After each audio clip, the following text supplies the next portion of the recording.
আল্লাহওয়ালারাই মিলিয়ে দেন আল্লাহর ঠিকানা। আলহামদুলিল্লাহি রাব্বিল আলামিন ওয়াসসালাতু ওয়াসসালামু আলা সাইয়্যিদিল মুরসালিন আম্মা বা'দ ফাআউযু বিল্লাহি মিনাশ শাইতানির রাজীম বিসমিল্লাহির রহমানির রহিম। সালাতু ওয়াসসালামু আলাইকা ইয়া রাসূলুল্লাহ ওয়া আলা আলিকা ওয়া আসহাবিকা ইয়া হাবিবাল্লাহ। আসসালাতু ওয়াসসালামু আলাইকা ইয়া নবিয়াল্লাহ ওয়া আলা আলিকা ওয়া আসহাবিকা ইয়া নূর আল্লাহ। প্রিয় ইসলামী ভাইয়েরা এবং মাদানী চ্যানেলের দর্শক শ্রোতা, মাশাআল্লাহ আরেকটি বার উপস্থিত হয়েছি মাদানী চ্যানেল বাংলার সরাসরি অনুষ্ঠান, যার নাম হচ্ছে অলি আল্লাহ এর স্মরণে।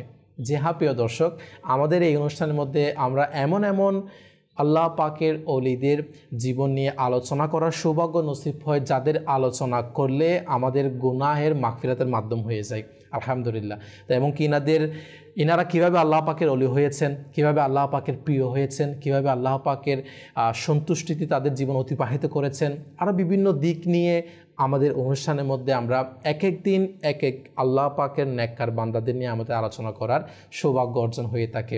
তাই অবশ্যই অনুষ্ঠানের শুরু থেকে শেষ পর্যন্ত আমাদের সঙ্গে থাকবেন, ইনশাআল্লাহ অনেক কিছু ইলমে দিন শিকার সৌভাগ্য নসিব হবে। পাশাপাশি আমাদের সাথে নাত পরিবেশনকারী ইসলামী ভাই উপস্থিত থাকেন, ইনার থেকেও আপনাদের অনুরোধগুলা, যে নাতের অনুরোধ বা কালাম পাঠ করার অনুরোধ, ইনশাআল্লাহ আমাদের অনুষ্ঠানের মধ্যে অ্যাড করার চেষ্টা করব।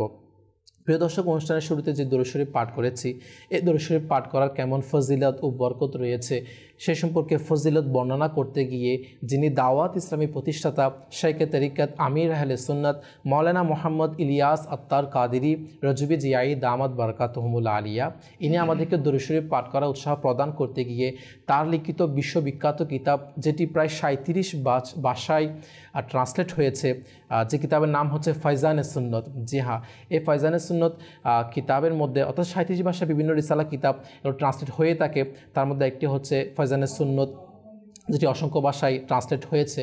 এর মধ্যে একটি দরুদ শরীফ পাঠ করার ফজিলত এরকমই রয়েছে যে প্রিয় নবী রাসূল আরবি হুজুরপুর নূর হযরত মুহাম্মদ মুস্তাফা সাল্লাল্লাহু তাআলা আলাইহি ওয়া আলিহি ওয়াসাল্লাম বলেন, তোমরা যেখানে থাকো আমার উপর অধিক হারে দরুদ শরীফ পাঠ করো, কেননা এই দরুদ শরীফ পাঠ করা তোমাদের গুনাহের জন্য মাগফিরাত স্বরূপ। সুবহানাল্লাহ সুবহানাল্লাহ।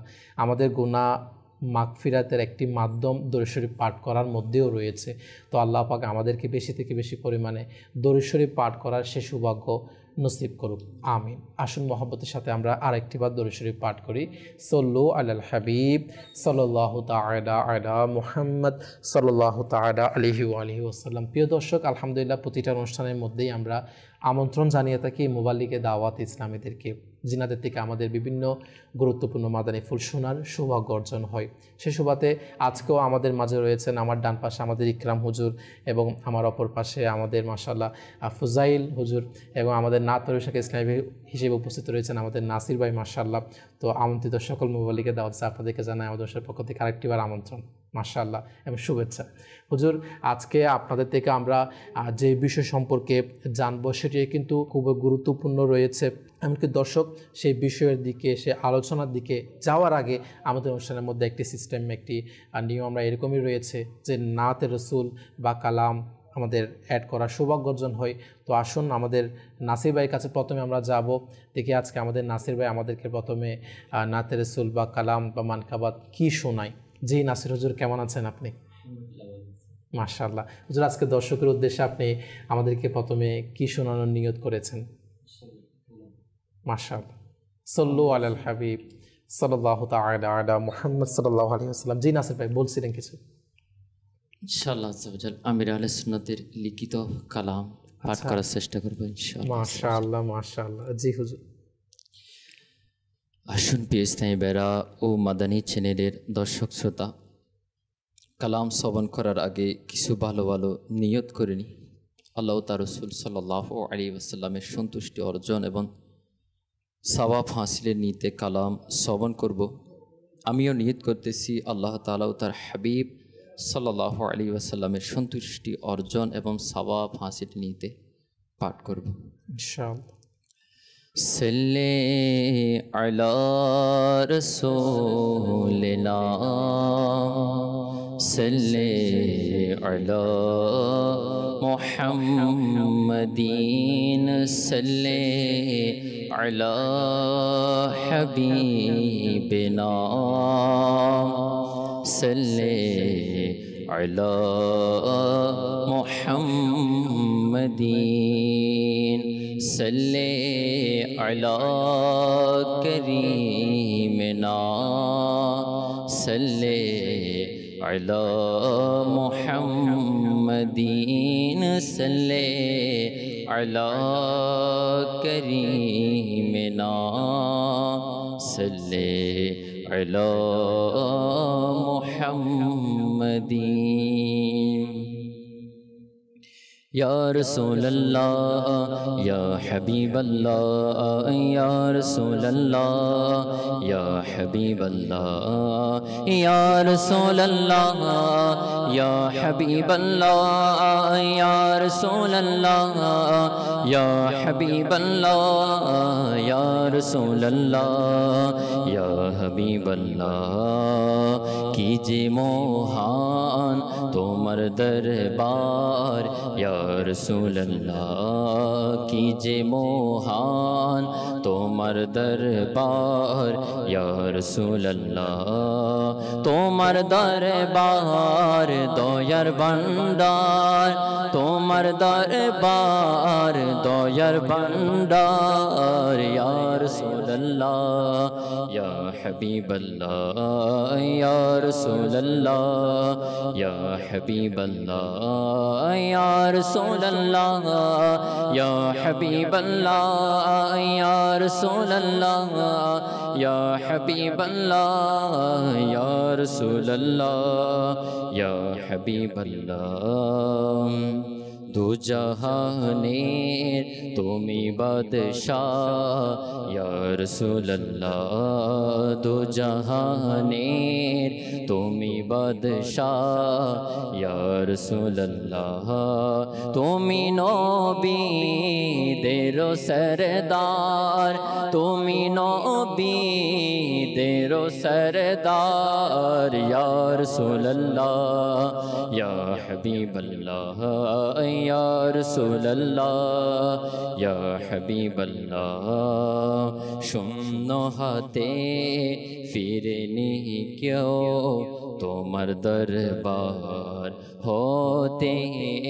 शून्य हाथे फिरनी क्यों तोमर दरबार होते कतई मोहान तोमर दरबार या रसूल अल्लाह कतई मोहान तोमर दरबार कतई मोहान तोमर दरबार या रसूल अल्लाह या हबीब अल्लाह या रसूल अल्लाह या हबीब अल्लाह तुम्हारा शिकरा कांदे आस्ते पियो मदीनाय तुम्हारा शिकरा कांदे आस्ते पियो मदीनाय देखाओ तादेर तोमर दरबार देखाओ तादेर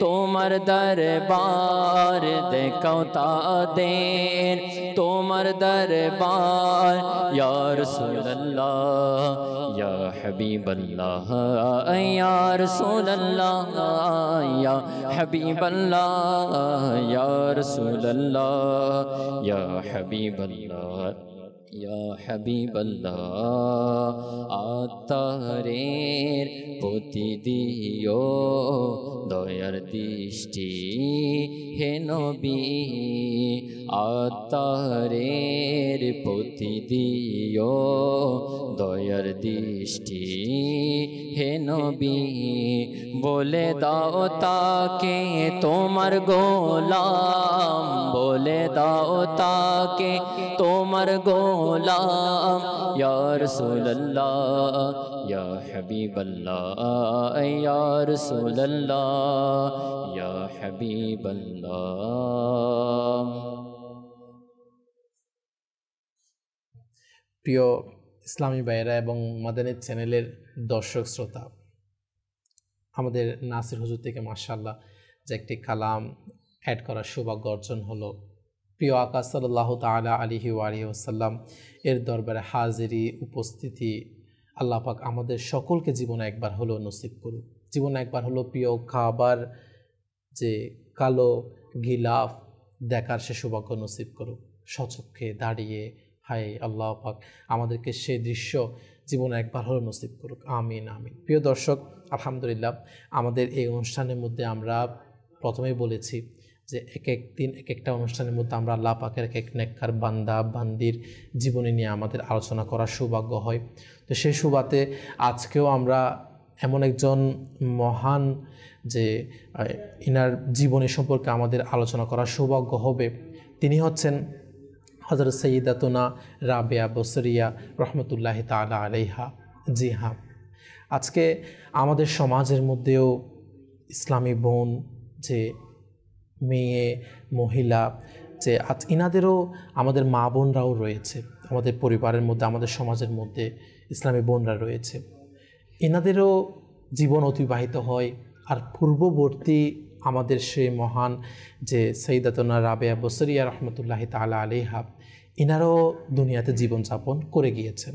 কিন্তু ইনাদের জীবনই কেমন ছিল, আর আজকে বর্তমান যুগে আমাদের যে মা বোনরা রয়েছেন তারা কীভাবে জীবন অতিবাহিত করছেন, তারা কতটুকু শরীয়তের দেখানো পথে আমল করছে, আরও বিভিন্ন দিক নিয়ে আজকে আমরা জানবো শুনবো। তো আসুন প্রথমত আমাদের ডান পাশ থেকে শুরু করবো আমাদের ইকরাম হুজুরের মাধ্যমে যে রাবেয়া বসরিয়া রহমতুল্লাহি তাআলা আলাইহা এনাদের জীবনের কোন দিক নিয়ে আজকে প্রথমে আমাদের হুজুর আমাদেরকে তুলে ধরবে দেখি।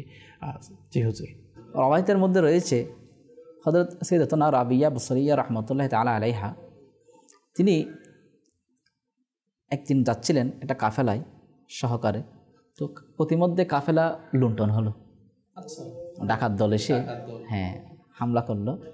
ওই হামলার শিকার হয়ে ডাকাতরা এখানে যারা ছিল তার কাছ থেকে ধন সম্পদ যা ছিল মালামাল সবগুলো নিয়ে ফেললো এবং রাবিয়া বসরিয়া রহমতুল্লাহ তাআলাকে তাকে নিয়ে গিয়ে বাজারে বিক্রি করে দিল। তো সে সময় তো এরকম প্রথা ছিল, মানুষ বিক্রির প্রথা ছিল, সেজন্য তাকে বিক্রি করে দেওয়া হয়।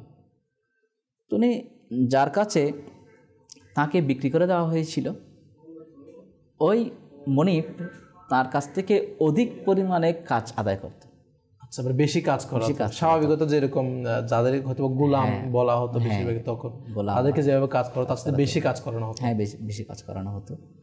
তো ঠিকমতো এরকম খাবার দিত না, একটু টর্চার করতো এই টাইপের। তো রাবিয়া বসরিয়া রহমতুল্লাহ তাআলা আলাইহা তিনি সারাদিন কাজ করতেন, জি, আর রাতের বেলায় অধিক হারে নামাজ আদায় করতেন। সুবহানাল্লাহ সুবহানাল্লাহ। এখন রাত অনেক গভীর, সবাই ঘুমিয়ে পড়েছে।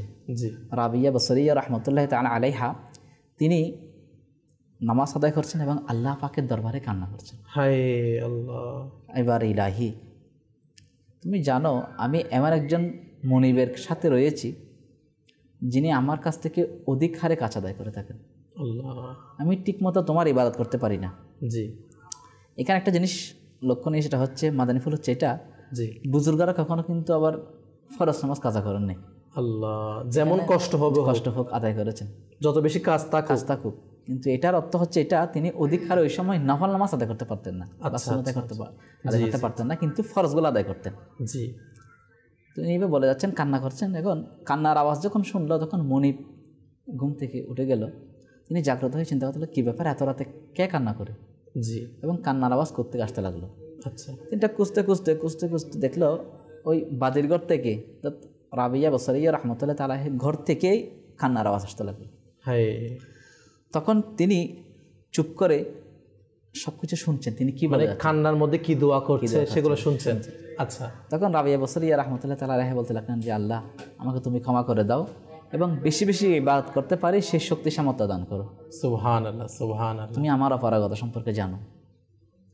তখন এটা যখন তিনি শুনলেন, তখন মনিব চিন্তা করতে লাগলেন, ইনি এমন একজন নেককার মহিলা যাকে আমি সারাদিন কাজ করাই, আল্লাহ, তিনি এত রাতে উঠে, সবাই যখন ঘুমাচ্ছে তিনি ওই রাতে উঠে মনিবের দরবারে, আল্লাহ পাকের দরবারে ইবাদত করে যাচ্ছেন এবং অজর নয়নে কান্না করে যাচ্ছেন গুনাহ মাফের জন্য। তখন মনিব চিন্তা করতে লাগলো যে সকাল হলেই আমি সিদ্ধান্ত নিব আমি তার কাছ থেকে আর কোনো কাজ নিব না। আচ্ছা, এখন পরিবর্তন মাইন্ড হয়ে গিয়েছে মালিকের। আমি তাকে মুক্ত করে দিব।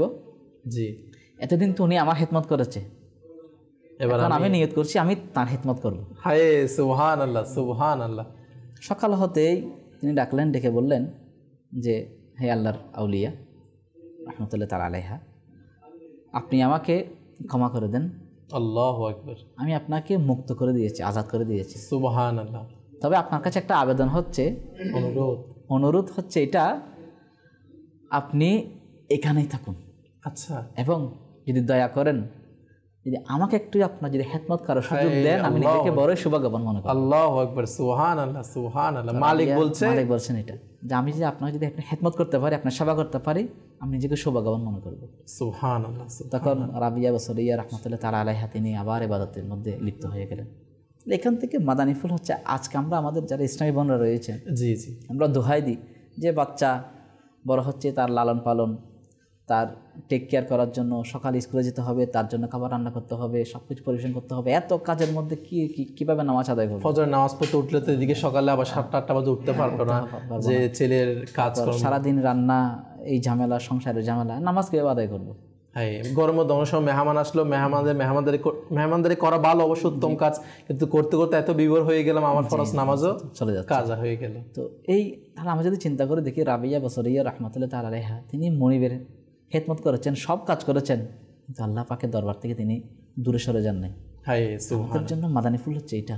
আমরাও ওগুলো নিয়ত করি, বুজুর্গদেরকে আমরা ফলো করি, ওনারা কিভাবে নিজের জীবন অতিবাহিত করেছেন, দুনিয়াবি কাজও করেছেন এবং আল্লাহ পাকের সন্তুষ্টি লাভের জন্য চেষ্টা করেছে। সুবহানাল্লাহ, সুবহানাল্লাহ। আমাদেরকেও সেভাবে এবং এখানে হুজুর উনি ওই নামাজটাকে গুরুত্ব বেশি দিয়েছেন বলে ইনি কাজের যে কাজটা বা বাহ্যিক এনাকে চাপ দেওয়া হচ্ছে এটার উপর যখন তিনি একটা আফসোস করলেন, তো আল্লাহ পাক কেমন ব্যবস্থা করে দিলেন।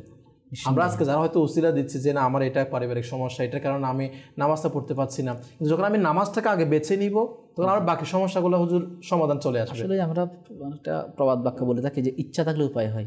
আমাদের তো ইচ্ছাই নাই। জি জি, ইচ্ছা থাকলে উপায়টা বের হয়ে যাবে, যে কোনো প্রকারে, কারণ মালিক আল্লাহ পাকের ইবাদত করছি, গোলামি করছি।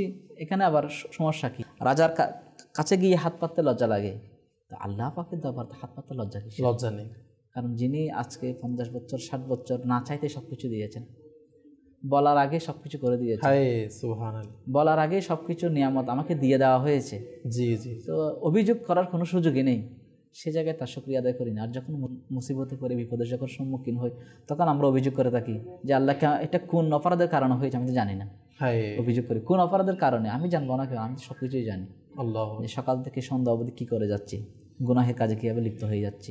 আজকে আমাদের সমাজের মধ্যে আমরা সবসময় দেখি অভিযোগটা, জি জি, এবং সবসময় চাই শুধু কীভাবে নিজের বাড়ি গাড়ি হবে, ব্যাংক ব্যালেন্স হবে, এই চিন্তা। শুধুমাত্র দুনিয়ার মধ্যে অনেক বছর থাকবো যেন সুখের মধ্যে থাকি, দুনিয়ার মধ্যে এত সুখের জন্য চিন্তা করে থাকি, কিন্তু যেখানে আবাদল আবাদ বছরের পর বছর, বছরের পর যেটা চিরস্থায়ী জীবন, সেটার চিন্তা আমরা করছি না। হ্যাঁ, এবং হুজুর আপনি যে ঘটনাটা বলেছেন, এই ঘটনাতে আরেকটা বিষয় আমার এটা মাথায় আসলো যে উনি ইবাদতের ক্ষেত্রে দুনিয়াবিদ যে কাজটা ওনার বাধা প্রদান করছে, ওটাকে তিনি ভালো মনে করছেন যে না আমার এই কাজটা কমে যায়, আমি যদি ইবাদতটা বেশি পরিমাণে করতে পারি। এখন আমরা যারা আজকে বর্তমানে হুজুর চাকরির কারণে, ব্যবসার কারণে, যেটার কারণে আমার নামাজটা ছুটে যায়, তাহলে আমার ওই চাকরি ব্যবসা করা কতটুকু আমার জন্য জরুরি মনে করেন আপনি, যেটা আমার নামাজকে? এখানে দুইটা বিষয় আছে, একটা হচ্ছে ইতিবাচক, একটা নেতিবাচক। জি জি, কারণ আমরা সমাজের মধ্যে আমরা যারা রয়েছি, আমরা যদি কারো কাছে ডাইরেকশন নিই, তখন আমরা তাদেরকে এমনভাবে বোঝাই নেতিবাচক প্রভাবটা বেশি বিস্তার করে। যেমন সাপোজ মনে করেন আমি যদি বলি না আমি চাকরি করবো না, কিন্তু আমার আমাদের সমস্যা হচ্ছে, এই চাকরি করার দরকার কি? এখন পরিবার থেকে বলবে তো কি করবা, এরকম একটা ভালো জব, ভালো একটা স্যালারি, এটার মাধ্যমে সংসারের মধ্যে সচ্ছলতা ছিল, তুমি এটা ছেড়ে দিলে বা একটা ভালো জব পাবে কিনা। সেটা হচ্ছে আল্লাহ পাক ইরশাদ করেছেন ওয়া মান ইয়াতাওয়াক্কাল আলাল্লাহি ফাহুয়া হাসবুহ।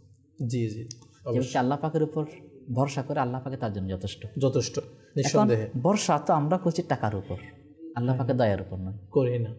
তো আল্লাহ পাকের দয়ার উপর ভরসা না করার কারণে আমাদের একটা সমস্যা। যদি আল্লাহ পাকের যদি দয়ার আমরা ভরসা করতাম, তাহলে আল্লাহ পাক গায়বী থেকেই বান্দা রিজিকের ব্যবস্থা করে দিচ্ছে। সুবহানাল্লাহ, সুবহানাল্লাহ। আপনি চিন্তা করে, পাখি সকালবেলা বাসা থেকে বের হয়ে যায়, সন্ধ্যাবেলা ফিরে আসে পেট ভর্তি করে। পেট ভর্তি করে। কোথায় ছিল ব্যাংক ব্যালেন্স, কোথায় ছিল টাকা পয়সা, কোথায় ছিল খাবার?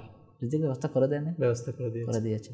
আর আমরা ওগুলোর বুজুর্গদেরকে দেখি, আমার আমির আহলে সুন্নাতকে দেখি, হায় সুবহানাল্লাহ, তিনি একজন ব্যক্তি, একজন শর্ত আজকে 200টি দেশের মধ্যে কাজ করে যাচ্ছেন, জি সুন্নিয়তের প্রচার করে যাচ্ছেন। কিভাবে, কেমনে সম্ভব? যার কাছ থেকে গাড়ি ভাড়া দেওয়া হয় নাই, বিদায় গাড়ি থেকে নামিয়ে দেওয়া হয়েছে। আল্লাহ, বয়ান করতে যাওয়ার সময় টাকা ছিল না, বিদায় হেঁটে হেঁটে গিয়েছে। করেন নাই? বর্ষা ছিল আল্লাহ পাকের উপর, আল্লাহ পাকের দয়ার উপর। এখন আমরা তো, আমাদের ভরসা হচ্ছে টাকার উপর, ব্যাংক ব্যালেন্সের উপর, ভবিষ্যতের উপর। ভবিষ্যতের ফিউচার। এটাখান থেকে মাদানী চ্যানেল দর্শক একটা বলবো, এক অ্যাক্সিডেন্ট হয়েছে এরকম একজন ব্যক্তি, তার উক্তি হচ্ছে, আমি যখন অ্যাক্সিডেন্ট করলাম, জি, তো পড়ে গিয়েছিলাম, আমার হাত ছিলে গিয়েছিল। আচ্ছা আচ্ছা। এখন আমার অবস্থা শোচনীয়, ব্লাড যাচ্ছে। জি। কারণ লোকজন এসে আমাকে কি ব্যাপার মানে অনেক ব্যথা পেয়েছে বলে হাত থেকে, পকেট থেকে টাকা পয়সা, মোবাইল যা ছিল সব নিয়ে নিচ্ছে। আল্লাহু আকবার। দেখুন সহানুভূতি কিরকম, কিরকম 420 সহানুভূতি। জি জি জি ভাই, হ্যাঁ অনেক ব্যথা পেয়েছে, এটা বলে তার যা কিছু ছিল, টাকা পয়সা মোবাইল সব নিয়ে নিচ্ছে। উনি বলছেন, ভাই আমাকে একটু পানি পান করান, আমার অবস্থা খুব সুস্থ, আমি মনে হয় আর বাঁচবো না, একটু পানি পান করান। জি জি। হ্যাঁ আনতেছি বলে ওনার টাকা পয়সা সব নিয়ে নিচ্ছে। উনি লাস্টে শেষ পর্যন্ত বিরক্ত হয়ে বলতে লাগলো, ভাই যা নেওয়ার সব নিয়ে নেন, একটু পানি পান করান। আল্লাহ। তারপর ওনারা আনতেছি বলে সবাই সরে গেল, কেউ পানি দিল না। শেষ পর্যন্ত একজন দোকানদার, ওনার দয়া হল, উনি এসে পানি দিল। উনি পানি পান করেই এখানে বসা অবস্থায়, কেউ নিচ্ছে না, শেষ পর্যন্ত পুলিশ এসে তাকে মেডিকেল নিয়ে গেল। তাহলে দেখুন কেমন দয়াবান আমরা। আল্লাহু আকবার। আমাদের দয়ার মধ্যে সত্য নিহিত, আল্লাহর বাস্তব। আর আমার আমিরের সুন্নাত ওই জিনিসটা শিক্ষা দিচ্ছেন যে নিয়তটা এরকম। কারণ বুখারী শরীফের মুকাদ্দামার মধ্যে প্রথম হাদিস শরীফ, ইন্নামাল আমালু বিন্নিয়াত। অবশ্যই প্রত্যেক আমল তার নিয়তের উপর নির্ভরশীল। জন্য ভালো ভালো নিয়ত করার জন্য আমি মুসলমানকে সাহায্য করবো আল্লাহ পাক তার সন্তুষ্টির জন্য, ভালোবাসবো সন্তুষ্টির জন্য, আল্লাহ তার সন্তুষ্টির জন্য, সবকিছুর মধ্যে ভালো ভালো নিয়ত করা, এটাও অনেক বড় বিষয়। এটা থেকে আমরা অনেক দূরে ছিলাম, আমাদের সমাজ অনেক দূরে ছিল। মুসলমানরা এই জিনিসটা জানতো না। এমনি মুসলমান গতানুগতিক, বাবা মুসলমান, দাদা মুসলমান ছিল, সেজন্য আমিও মুসলমান, সেই হিসেবে চলে যাচ্ছে। আর এখন বর্তমান তো ইসলামটা তো একটা, এখন বর্তমানে সমাজের মধ্যে ইয়ং জেনারেশন যারা রয়েছে, এটা একটা ট্রলের বিষয়। একটা ইসলামটা মানুষ এটা মনে করে একটা ট্রল। ইসলাম মানে এই এরকম হয়তো দাড়িওয়ালা পাঞ্জাবি হুজুর এরকম কথা বলবে, মিষ্টি মিষ্টি কথা, মানুষকে হাসাবে, সত্য মিথ্যা এগুলো হয়তো বলে যাবে, এই কোন আদিকার কথা যেগুলা এই কোন জানি কে করেছেন, কোন বুজুর্গের নাম বলে না, এরকম একটা। তাহলে এই যে মুসলমান হিসেবে আমার রেসপন্সিবিলিটি, আমার অ্যাওয়ারনেস কি? হাদিস শরীফের মধ্যে বর্ণিত রয়েছে, আল মুসলিমু মান সালিমাল মুসলিমুনা মিন লিসানিহি ওয়া ইয়াদিহি। অবশ্যই যে মুসলমান তাকে বলে যার হাত এবং জবান থেকে অপর মুসলমান নিরাপদ থাকে। এখন আমার হাত থেকে জবান থেকে কয়জন মুসলমান নিরাপদ রয়েছে? আমার পরিবার তো নিরাপদ নয়, আমার সন্তান নিরাপদ নয়। আর যাকে বলছি আপন, কাকে আপন বলবো? আপনি চোখ বন্ধ করলে সবাই তো পর। আল্লাহ আল্লাহ। আসলে হুজুর, জীবনে আমাদের চলাফেরার ক্ষেত্রে আল্লাহ পাকের প্রতি ভরসা এবং আল্লাহ পাক আমাদেরকে যেভাবে বলেছে সেভাবে চলা। তাহলে কিন্তু আপনি যেটা বলেছিলেন যে রিজিকের উপর ভরসা, আসলে রিজিক দুই প্রকার। একটা হচ্ছে আপনি কষ্ট করে অর্জন করবেন, আর একটা অটো আল্লাহ পাকের পক্ষ থেকে চলে আসবে। কাউসার ভাই, রিজিক, হায়াত সবকিছু আল্লাহ পাকের পক্ষ থেকে। অবশ্যই আমি হাজার চেষ্টা করলেও আমার রিজিক আল্লাহ পাক যা বরাদ্দ করেছেন তার চেয়ে কি বেশি পাবো? কখনো না। আর যদি না করি তাহলে যতটুক বাজেট করেছেন ততটুকু পাবো, এর চেয়ে বেশি না। আল্লাহ পাক আমাদেরকে হালাল আসান রিজিকের ব্যবস্থা করে দিক, এবং যেই রিজিকের ব্যবস্থা করতে যাব সেটার পিছনে যে পড়ে গিয়ে যেন আমাদের ফরজ নামাজ, ওয়াজিব, সুন্নত এগুলো যেন ছুটে না যায়। যেমনটা আমরা রাবিয়া বসরিয়া রহমতুল্লাহি আলাইহির একটা খুব সুন্দর ঘটনা আমাদের ইকরাম হুজুর বলল, ওইটাকে ঘিরে এতক্ষণ আমাদের আলোচনা হচ্ছিল যে ইনি নামাজ, ইনার ইবাদত, নফল ইবাদতের ক্ষেত্রে ইনি যখন মন দিল খুলে করতে পারছেন না, ওটা নিয়ে তিনি রাতে কান্নাকাটি করছিলেন। আর সে কান্নাকাটি তার মালিক শুনে তাকে তো আজাদ করে দিলেন, এমনকি তার খেদমত করার জন্য মালিক রাজি হয়ে গেল। আল্লাহু আকবার। এটাই হচ্ছে আল্লাহ তার রসুলের সন্তুষ্টি খুঁজতে গিয়ে দুনিয়াকে ত্যাগ দেওয়ার বদলা ফজিলত। তো আল্লাহ পাক আমাদেরকে আল্লাহ তার রসুলের সন্তুষ্টি খোঁজার তৌফিক দান করুক। মাশাআল্লাহ, মোবাইলে দাওয়াত আছে। আমাদের ফুজার হুজুর রয়েছেন। হুজুর কেমন আছেন আপনি? মাশাআল্লাহ। রাবিয়া বসরিয়া রহমতুল্লাহি তাআলা আলাইহার একটি ঘটনা আমাদের ইকরাম হুজুর তুলে ধরলো। আপনি কোন বিষয়ে আজকে দর্শকের উদ্দেশ্যে বলবেন? প্রথমত আমি কাউসার ভাই আপনাকে আপনার শুকরিয়া আদায় করব যে আলহামদুলিল্লাহ এমন একজন নেককার বান্দিনীর আলোচনার জন্য, আমাদেরকে এভাবে সুযোগ করে দেওয়ার জন্য। আলহামদুলিল্লাহ। তো আমাদের যারা আউলিয়া কেরাম রয়েছেন, জি, তো ওনাদের তাস্কিরা করা, ওনাদের আলোচনা করা, ওনাদের জীবনে নিয়ে কথাবার্তা বলা, এটার দ্বারা আমাদের হায়াতটাও দামি হয়ে যাচ্ছে, অবশ্যই মূল্যবান হচ্ছে। এবং এই সময়টাকে নিয়ে আমরা কিয়ামতের দিন নাজাতের একটা উসিলা হিসেবে আমরা পেশ করতে পারবো ইনশাআল্লাহ। তো আলহামদুলিল্লাহ, যার বিষয়ে নেওয়া হয়েছে রাবেয়া বসরি রহমতুল্লাহ তাআলা আলাইহা, জি, তো ওনার ব্যাপারে আল্লাহর নেকবান্দিনী, নেকবান্দা তো অনেক আছে, কিন্তু রাবেয়া বসরি এক নামে পরিচিত বলতে গেলে বাচ্চা জানে, চিনে। জানে রাবেয়া বসরি বললেই মানে মোটামুটি একটা ধারণা পাওয়া যায় যে আছে, মানে একজন নেককার বান্দিনী এমন আছে। আলহামদুলিল্লাহ, তো এটা আল্লাহ তাআলা প্রচার করেছে। আলহামদুলিল্লাহ, আল্লাহ তাআলা, আমরা তো নিজেদের নেক আমলগুলোকে নিজেরা প্রকাশ করার চেষ্টা করি, ফেসবুকে, হোয়াটসঅ্যাপে বা ফোন করেও বলি আমি উঠছি, এটা তাহাজ্জুদ পড়িনি। তো এই ভাইরালটা করতে, নামাজ পড়তে উঠেছি, ফেসবুকে শেয়ার দিয়ে দিলাম, আজকে সেলফি দিয়ে দিলাম, যে ফজর নামাজ পড়লাম, বাইরে মনোরম পরিবেশে একটু হেঁটে আসি। মনোরম পরিবেশে হেঁটে আসলাম, ঠিক আছে, কিন্তু ফজর নামাজ পড়লাম, এটা বলা ওয়ার্ডটাকে রেজ করলেন আপনি। তো এটা হচ্ছে আমাদের অবস্থা। কিন্তু আল্লাহ তাআলা নেক বান্দা বান্দিনী যারা আছেন, তারা যত গোপনে ইবাদত করেছে, দরজা বন্ধ করে, কিছুক্ষণ আগে ঘটনা শুনলাম আমরা, এটা জি, যত গোপনে আল্লাহ তাআলাকে ডেকেছেন, আল্লাহ তাআলা তত তাদেরকে প্রকাশ করে দিয়েছেন। সুবহানাল্লাহ। তো আজকে দেখেন রাবেয়া বসরি রহমতুল্লাহ তাআলা আলাইহা, ওনাকে না আমরা চোখে দেখেছি বা ওনার সম্পর্কে কতটুকু, ওনার শহরের বা কিছুই জানি না আমরা, কিন্তু আজকে আমরা বসে ওনার আলোচনা করছি, আলহামদুলিল্লাহ। তো এটাই আল্লাহ তাআলার একটা বিশেষ স্পেশাল দয়া বলা যায়, আলহামদুলিল্লাহ। তো রাবেয়া বসরি রহমতুল্লাহ তাআলা আলাইহা, তিনিও আল্লাহ তাআলার অনেক বড় একজন নেককার বান্দিনী, যেটা তো কোনো সন্দেহ নেই। অবশ্যই। তো নেক বান্দা বান্দিনী যেই হোক না কেন, আল্লাহ তাআলার যারা নেককার বান্দা বান্দিনী, তো ওনাদের সংস্পর্শে, ওনাদের আলোচনা যদি যারা করে বা ওনাদের সংস্পর্শে যারা এসে যায়, জি, তো তারাও আল্লাহ তাআলার রহমত থেকে দূরে থাকে না। আমি একটা আজকে ওয়াকিয়া পেশ করব, যে রাবেয়া বসরি রহমতুল্লাহ তাআলা আলাইহা, ওনার বাসায় একদিন একটা চোর প্রবেশ করে। আচ্ছা। তো চোর তো ভালো নিয়ত প্রবেশ করে না, চোরের নিয়ত তো চুরি থাকে, কিন্তু এটা কেমন আল্লাহ তাআলার একটা এই বিশেষ স্পেশাল দয়া দেখেন, যে চোরও আল্লাহ তাআলা নেক বান্দিনী সোহবতে যাওয়ার কারণে সেও মকবুল হয়ে যায়। সুবহানাল্লাহ, সুবহানাল্লাহ। কিভাবে? তো ওই চোর যখন রাতে রাবেয়া বসরি রহমতুল্লাহ তাআলা আলাইহা ওনার বাসায় প্রবেশ করলো, তো তখন তো চোর তো খুঁজবে সবসময় দামি জিনিস, কোথায় স্বর্ণ আছে, কোথায় অলংকার আছে, লকার কোথায় আছে। হ্যাঁ, তো দেখা গেল ওইখানে পুরো ঘরে মিলে একটা লোটা, আল্লাহ, বদনা, অর্থাৎ ওযু করার জন্য যে পাত্র ইউজ করা হয়, হ্যাঁ, ওই পাত্রটা ছাড়া আর ঘরে কিছু পাওয়া যাচ্ছে না। আল্লাহু আকবার। তো আল্লাহওয়ালারা তো আল্লাহকে খুঁজে, ওনারা তো আমাদের মধ্যে স্বর্ণ ব্যাংক ব্যালেন্স ঘরে জমা করে না। তো এখন চোর এক প্রকার নিরাশ হয়ে গেল, কোথায় আসলাম, যে এখানে তো কিছুই নেই। আল্লাহু আকবার। তো তখন এই বিষয়টা রাবেয়া বসরি রহমতুল্লাহ তাআলা এটা অবলোকন করলেন, উনি চোরকে দেখে ফেললেন। আচ্ছা। জি জি। তো যখন চোর বের হচ্ছিল, তখন ডাক দিল, গরিব ব্যক্তি এদিকে আসো, এদিকে আসো। তো বললো যে তুমি কিছু নিয়ে যাচ্ছ না? তো বললো এখানে তো কিছুই নেই, আপনার বাসায় তো নেয়ার মতো কিছু নেই, আমি কি নিব? জি। তো রাবেয়া বসরি রহমতুল্লাহ তাআলা তিনি বললেন যে কি পেয়েছো তুমি আমার ঘরের মধ্যে? জি, আমার ঘরের মধ্যে তুমি কিছুই কি পাও নাই? তো বললো জি, একটি এই লোটা পেলাম, মানে পাত্র পেলাম, যেটা দিয়ে আপনি হয়তো বা অজু করেন। জি। তো তিনি বললেন যে কিছু না কিছু নিয়ে যাবে, খালি হাতে কেন যাবে? জি জি, তুমি ওই লোটা, ওই পাত্র দিয়ে অজু করো এবং 2 রাকাত নামাজ পড়ো। আল্লাহ, সুবহানাল্লাহ, সুবহানাল্লাহ। তো এখন ওই চোর আল্লাহ তাআলার হুকুম অবশ্যই অজু করলো এবং নামাজে দাঁড়িয়ে গেল। জি। যখন ওই চোর নামাজে দাঁড়িয়ে গেল, তখন রাবেয়া বসরি রহমতুল্লাহ তাআলা আলাইহা আল্লাহ তাআলার দরবারে হাত তুলে দিলেন। সুবহানাল্লাহ।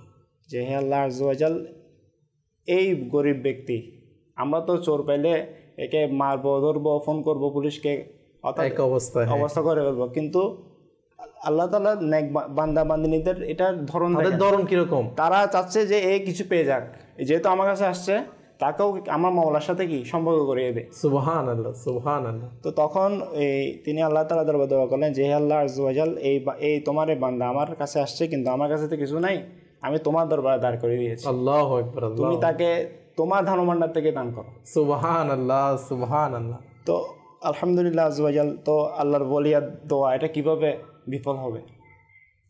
তো নামাজ যখন শেষ করলো তখন ওই চোরের নামাজের মধ্যে এমন একটা মজা আসলো, সে নামাজ এরপর তো কন্টিনিউ করতে লাগলো। সুবহানাল্লাহ। অর্থাৎ সে নফল নামাজ ওই রাতে মানে পড়তেই রইলো। তো রাবেয়া বসির রহমতুল্লাহ তাকে আর কি করলো না, ডাক দিল না বা কিছু করলো না, এমনকি নামাজ পড়তে পড়তে পড়তে তাহাজ্জুদের সময় হয়ে গেল। আচ্ছা। তো যখন তাহাজ্জুদের সময় হলো তখন রাবেয়া বসির রহমতুল্লাহ তাআলা তিনি দেখলেন যে ওই চোর সেজদায় পড়ে আল্লাহ তাআলা দরবারে কান্না করছেন। সুবহানাল্লাহ, আল্লাহু আকবার। চোর এসেছে চুরি করতে আর এখন নামাজের স্থানে বসে আল্লাহ পাকের দরবারে কান্নাকাটি করছে।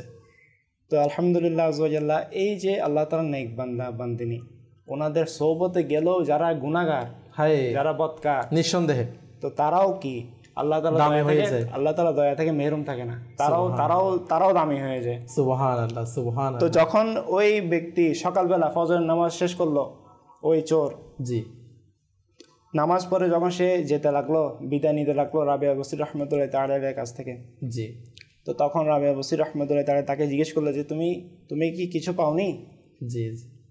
তো ওই চোর জবাব দিল যে আমি পেয়েছি, আমার মাওলার সাথে আমার সম্পর্ক হয়ে গেছে। সুবহানাল্লাহ। এর চেয়ে তার বড় পাওয়া কি হতে পারে? আল্লাহ তাআলা আজকে আমাকে আমার বিগত জীবনে গুনাহ মাফ করে দিয়েছেন। সুবহানাল্লাহ, সুবহানাল্লাহ। আমাকে তিনি তার মকবুল বান্দা হিসেবে কবুল করে নিয়েছেন। সুবহানাল্লাহ, সুবহানাল্লাহ।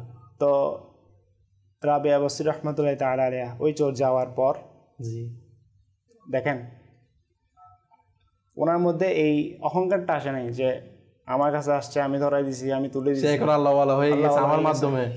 তো রাবেয়া বসির রহমতুল্লাহ তাআলা এটা কি করতেছেন? উনি কান্না করতেছেন। হ্যাঁ, ইখলাস। উনি কান্না করতেছেন যে এই মাওলা, এই চোর এক রাত তোমার দরবারে দাঁড়িয়ে যদি মকবুল হয়ে যায়, তুমি কি আমাকে কবুল করতে পারো না? আল্লাহ আল্লাহ আল্লাহ। দেখেন বিনয়, দেখেন আল্লাহ, নিজেকে কিছু মনে না করা, যে নিজেকে ছোট মনে করা, আমি তো প্রতি রাতেই আমি তো নিশ্চয়ই মকবুল হবো, এই ধরনের চিন্তা ভাবনাগুলো আমাদের মাথায় আসে। কিন্তু উনি কি বলতেছেন? উনি বলছেন যে ইয়া আল্লাহ, তুমি কি আমাকে কবুল করবে না? তখন গায়েব থেকে আওয়াজ আসলো এবং তিনি এই আওয়াজ শুনলেন যে এ রাবেয়া, আমি ওই চোরকে তোমার উসিলাতে কবুল করেছি। সুবহানাল্লাহ, সুবহানাল্লাহ, সুবহানাল্লাহ। তো এই সুসংবাদ পাওয়ার পরও ওনার মধ্যে আরো কি ভীতি সঞ্চার হলো, ওনার তাকওয়া আরো বেড়ে গেল, ভয় আরো বেড়ে গেল, আল্লাহ তাআলার প্রতি আরো ইবাদত বাড়িয়ে দিলেন। সুবহানাল্লাহ, সুবহানাল্লাহ। তো আমাদের অবস্থা আর ওনাদের অবস্থার মধ্যে আকাশ পাতাল পার্থক্য। তো ওনাদের আলোচনা করলেও আমাদের এই বিষয়গুলো, আমাদের শিক্ষণীয় সবক আমাদের জরুরি। তো আমি এই জন্যই আপনাকে শুকরিয়া আদায় করতেছি যে এই ধরনের আল্লাহ ওয়ালাদের আলোচনা অবশ্যই আমাদের, বিশেষ করে বর্তমান সমাজে জি জি যে এই আলোচনাগুলো অনেক কমে গেছে। অবশ্যই, যার কারণে আমাদের আজকে এত অধপতন। আমরা যার কারণে আজকে বেশিরভাগ গুনাহের সমুদ্রে ডুবে যাচ্ছে। আমাদের সমাজের মধ্যে মা বোনরা রয়েছে, তাদের মতো তারাও তো ছিল, কিন্তু তারা একটা বিষয় দেখেন, আজকে আমাদের হয়তো দেখা যায় যে আপনি একমত হবেন যে আমাদের আজকে বর্তমান সমাজের কেউ যদি কোনো নতুন বিয়ে করে বা সেটা স্বাভাবিক, এরপরও বা 10-20 বছর পরেও, এমনকি আমাদের বর্তমান যারা ইয়ং মহিলা রয়েছে, ইয়ং মেয়ে রয়েছে, দেখা যায় তাদের বিভিন্ন ধরনের আশা তামান্না থাকে যে আমার এটা চাই, আমার এটা চাই, বাবা থাকলে বাবাকে ডিস্টার্ব করে গিয়া করে, ঘরে বড় ভাই থাকলে বড় ভাইকে এটা আমার এটা চাই, ওইটা চাই, মানে দুনিয়াবে বিভিন্ন গুনাহে ভরা জিনিস তারা খুঁজে। তো ইনাদের ঘরে চোর আসলো, কোনো কিছুই খুঁজে পেলে না, পেলে শুধু একটি উজু করার পাত্র। তাদের কি এরকম তামান্না আশা ছিল না? তারা কিভাবে তারা নিজেদের এভাবে কন্ট্রোল করেছিল? একবার রাবিয়া বসরিয়া রহমাতুল্লাহ তাআলা আলাইহা তিনি একদিন যাচ্ছিলেন কোনো কাজের জন্য। আচ্ছা। আর একজন বেগানা পুরুষ সাথে সাক্ষাৎ, উনি দেখেই রাবিয়া বসরিয়া রহমাতুল্লাহ তাআলা দৌড়ে পালালেন। আল্লাহু আকবার। বেগানা পুরুষকে দেখেই দৌড়ে পালিয়ে গেলেন। এখন দৌড়াতে গিয়ে হঠাৎ হুচুটকে পড়ে গিয়ে হাতে ব্যথা পেলেন। আল্লাহ আল্লাহ। তো ব্যথা পাওয়ার পর তিনি গিয়ে নামাজের স্থানে গিয়ে আল্লাহ পাকের দ্বারা 2 হাত তুলে দিলেন। সুবহানাল্লাহ। এবার ইলাহি, আমি অপারক ছিলাম, তুমি মদদগার, তুমি সাহায্যকারী, তুমি সব জানো। আল্লাহ আল্লাহ। আমি চেষ্টা করেছি, তুমি আমাকে মাফ করে দাও। সুবহানাল্লাহ। দেখুন উনি মাফ চাচ্ছেন আল্লাহ পাকের দরবারে ভুলের জন্য, আমি অপারক ছিলাম, আমাকে ক্ষমা করে দাও, ক্ষমা করে দাও, মাফ করে দাও। তো তিনি বলতে লাগলেন, তো এটা যখন তিনি কান্না করতে লাগলেন এভাবে, তখন আল্লাহ পাকের পক্ষ থেকে আওয়াজ আসতে লাগলো। হ্যাঁ, যেহেতু উনি ব্যথা পেয়েছে সেজন্য ওই জন্য কান্না করছেন না, উনি ওই জন্য কান্না করছেন ওইটার জন্য না, তিনি অনুষ্ঠান করছেন আমি ইচ্ছা করে এটা করি নাই, হ্যাঁ, আমি তোমার ভয় ভীতির কারণে আমি দৌড়ে পালিয়েছি, আমার যে হাতে ব্যথা পেয়েছি, হাত ছিঁড়ে গিয়েছে, আমি এটার জন্য প্যারাসানি নই, চিন্তাগ্রস্ত নই, বিমর্ষ নই, মনে হয় আমাকে ক্ষমা করে দাও। তিনি যখন কান্না করছেন তখন আল্লাহ পাকের পক্ষ থেকে আওয়াজ আসতে লাগলো যে রাবিয়া বসরিয়া, তুমি চিন্তা করো না, তোমাকে অচিরেই এমন নিয়ামত দেয়া হবে, আল্লাহ পাকের নৈকট্যশীল যে সমস্ত ফেরেশতারা রয়েছে, আচ্ছা, সব ফেরেশতা নৈকট্যশীল নয়, কিছু স্পেশাল ফেরেশতা রয়েছে যেগুলো আল্লাহ পাকের নৈকট্যপ্রাপ্ত ফেরেশতা। সুবহানাল্লাহ। বলে যে এরাও তোমাকে এমন নিয়ামত আল্লাহ পাক দান করবে, এই নৈকট্যশীল ফেরেশতারা পর্যন্ত এটা দেখে ঈর্ষা করবে। আল্লাহ, সুবহানাল্লাহ, সুবহানাল্লাহ, তোমাকে ওই নিয়ামত দান করা হবে, সুবহানাল্লাহ, ফেরেশতারা পর্যন্ত ঈর্ষা করবে, এরকম মর্যাদা তোমাকে দেওয়া হবে। আল্লাহু আকবার। দেখুন, এখন প্রশ্ন হচ্ছে, বিষয়টা তো আমরা যারা রয়েছি আমাদের সমাজের জন্য এটা একটা ছোট বিষয়, আমাদের আই ডোন্ট কেয়ার, অনেকে বলে থাকে না যে কি করে, কি দরকার, কি দেখুক, আরে এত সুন্দর করে চুলগুলো স্পাইক করেছি, সেজেছি মানুষ দেখার জন্য। নাউজুবিল্লাহ, নাউজুবিল্লাহ। আল্লাহ পাক আসলে আমরা হয়তো জানি যে পর্দা সম্পর্কিত প্রশ্নোত্তরের মধ্যে আমার আহলে সুন্নাত খুব সুন্দরভাবে লিখেছেন যে আওরাতকে আওরাতের জন্য বলা হয় গোপন রাখার বিষয়, রাখার জিনিস, তা ওপেন হওয়া নয়। এখন আমরা যত ওপেন হতে পারি মনে করি না আমি অনেক কিছু, সবাই আমার দিকে ডেপ ডেপ করে তাকিয়ে থাকবে, সবাই আমাকে বাহাবা দিবে। আরে সবাই বাহাবা দিচ্ছে, এটা তো শয়তানের কাজ। শয়তানকে মানুষকে এভাবে, হাদিসের মধ্যে রয়েছে, কোনো নারী যখন এরকম যখন বেপরদা হয়ে বের হয় তখন শয়তান তাকে মানুষের সামনে সুন্দরভাবে উপস্থাপন করে, যাতে মানুষ তার দিকে তাকিয়ে থাকে। আমি তো শয়তানকে খুশি করছি, তাহলে এই যে শয়তানকে খুশি করা, এটা তো কোনো মুসলমানের কাজ নয়। ভাই, কবরস্থানে গিয়ে বুজুর্গদের কান্না করা, এগুলো একটু দেখি, শত শত বছর পর্যন্ত ওই কবরস্থানের মধ্যে থাকতে হবে, কি অবস্থা হবে? কেউ তো নাই, লাইট বলেন, ফ্যান বলেন, এয়ার কুলার বলেন, কোনো কিছুই নাই, অন্ধকার কবর। আরও যদি চিন্তা করে দেখি, কবরের উপর থেকে চাটাইগুলো দেওয়ার পর চাটাইয়ের যদি ফাঁক থাকে, ফাঁক ফুকরগুলো আবার মাটি দিয়ে ভালো করে চেপে দেওয়া হয়।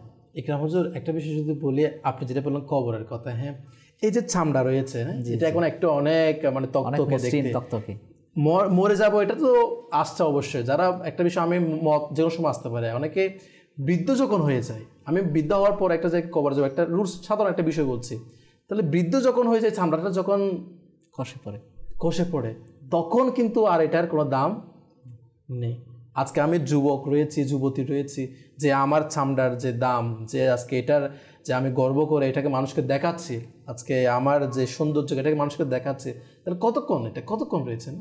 এর জন্য তো অনেকে বলেন আবার মারা যাওয়ার পর যে ওনার অকাল মৃত্যুতে আমরা সুখা হতো, মৃত্যুর জন্য অকাল বলেন, অকাল শব্দটা কখনো সাই পাই না। এটা কি আবার? কারণ যখন দুনিয়াতে জন্মগ্রহণ করেছি তখন তো আজান হয়ে গিয়েছে, কিয়ামত হয়ে গিয়েছে, এখন শুধু নামাজটা বাকি। এখন আমাদের চিন্তা হচ্ছে এটা আমি কিভাবে এই জীবনটাকে অতিবাহিত করব নেক কাজের মাধ্যমে। অবশ্যই আলহামদুলিল্লাহ দাওয়াত ইসলাম আমাদেরকে ওই পরিবেশ দিচ্ছেন এবং ওই মানসিকতা দিচ্ছেন।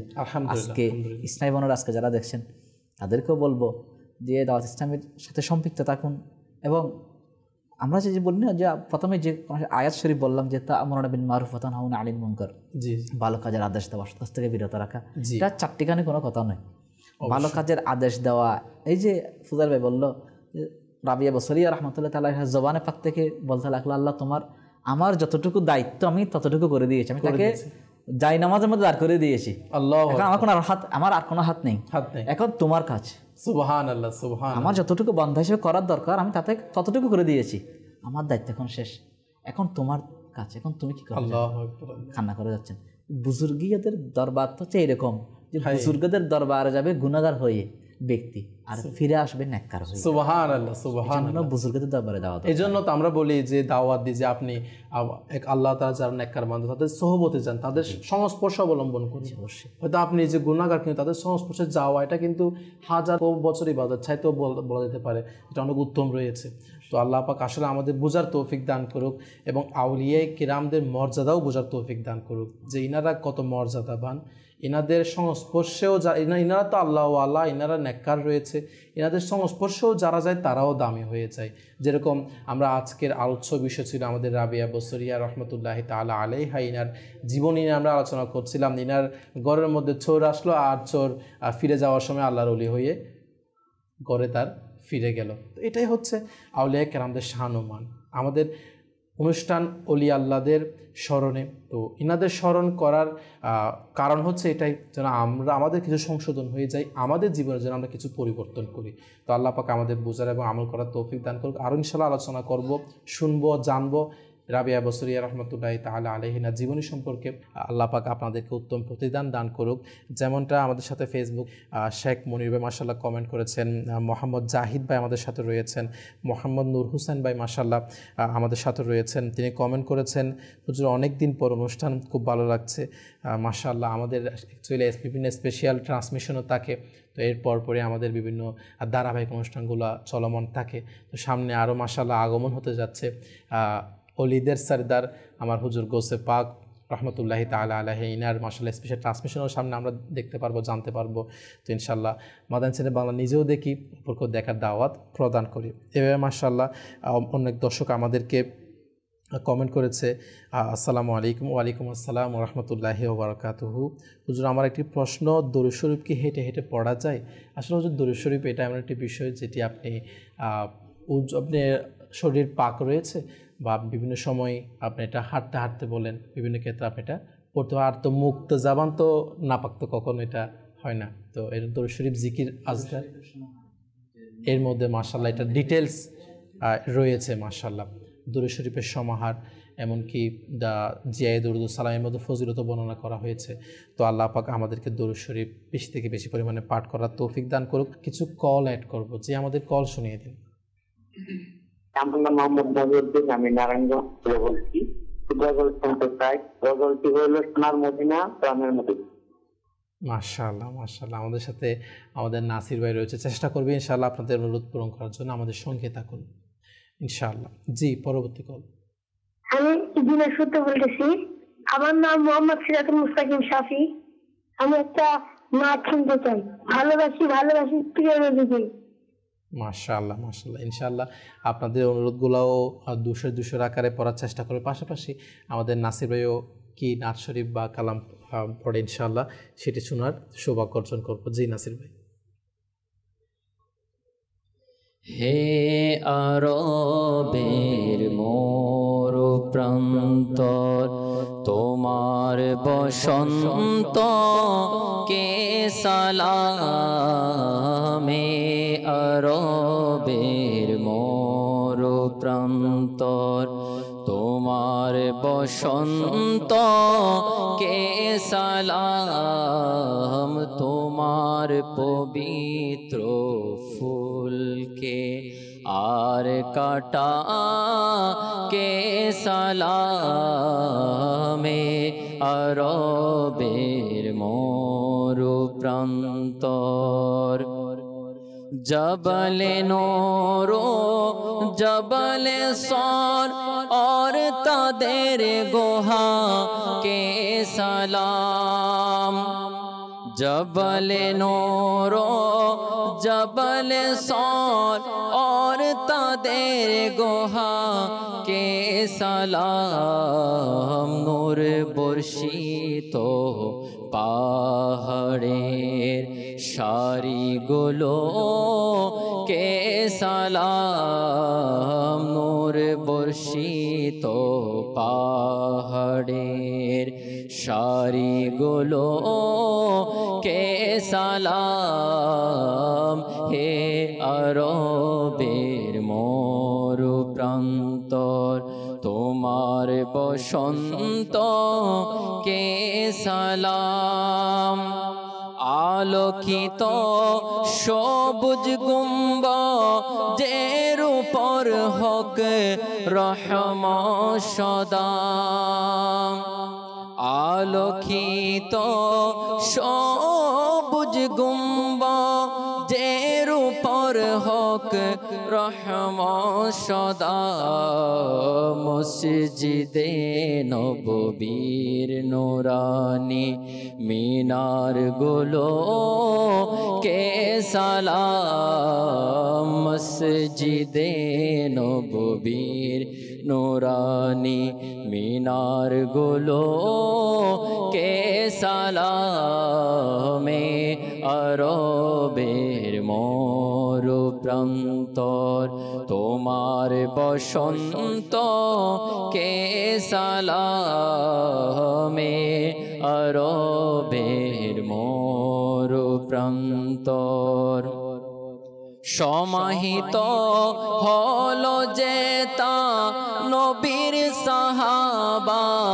10,000 সমাহিত হলো যে তা নবীর সাহাবা 10,000 সেই পুত পবিত্র বাকির সকল মাজার কে সালাম সেই পুত পবিত্র বাকির সকল মাজার কে সালামে আরবের মরু প্রান্তর তোমার বসন্ত কে সালাম তোমার পবিত্র ফুলকে আর কাটা কে সালাম হে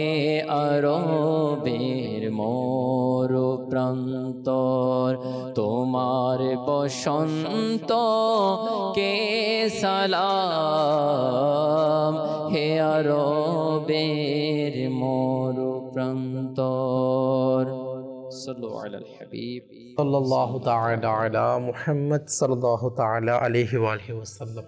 আসলে এই মদিনার মোহাব্বত যার অন্তরে রেখাপাত করে স্থাপন হয়ে যায়, তাহলে এরকম কালামগুলা তাদের জবান দিয়ে বের হয়, এরকম লিখনি তাদের লেখা দ্বারা মাসা তাদের কলম দ্বারা।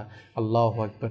তো আসলেই প্রিয় দর্শক, মদিনার মোহাব্বতে তারা আউলিয়ায়ে কিরামগণ নিজেদের জীবনে নিজের অন্তরে মদিনার মোহাব্বত রেখেছেন বিদায়, মদিনার রঙের রঙিন করেছে বিদায় তারা আজকে এত দামি হয়েছে। তারা ইন্তেকাল করেছে, দুনিয়া থেকে পর্দা করেছেন, হয়তোবা 100 বছর পর্যন্ত হয়ে যাচ্ছে, এরকম অনেক আল্লাহ পাকের নেককার বান্দা রয়েছে, কিন্তু এখনও পর্যন্ত তাদের আলোচনা হচ্ছে, কিয়ামত পর্যন্ত তাদের আলোচনা হতেই থাকবে ইনশাআল্লাহ।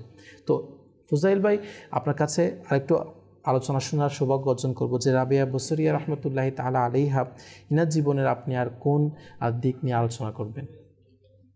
আসলে কাউসার ভাই, এই আল্লাহ তাআলার নেক বান্দা বা বান্দেনী, তাদের যদি আপনি জীবনে আলোচনা করতে চান, জি, তাহলে সেখানে কয়েকটা বিষয় চলে আসবে। এর মধ্যে ইবাদত তো অবশ্যই অবশ্যই, জি, যে আল্লাহ তাআলার নেক বান্দা বান্দেনীরা অধিক হারে ইবাদত করে থাকে, সুবহানাল্লাহ, এবং মুত্তাকি পরহেজগার, তারা আল্লাহ তাআলাকে অসম্ভব ভয় করে থাকেন, আল্লাহ, যেটা খৌফে খোদা যেটা বলা হয়। রাবেয়া বসরি রহমতুল্লাহি তাআলা আলাইহা, যে আমাদের একরাম ভাই যেটা বলছেন যে ওনার ইবাদতের বিষয়ে, তো আমি এখানে কিছুটা অ্যাড করব। জি, যে রাবেয়া বসরি রহমতুল্লাহি তাআলা আলাইহা যখনই রাত কাছে আসতো, তার রাত হতো, তিনি অতি তাড়াতাড়ি শয়নকক্ষে যেতেন, অর্থাৎ শোয়ার জন্য, আরাম করার জন্য তসলিম নিয়ে যেতেন।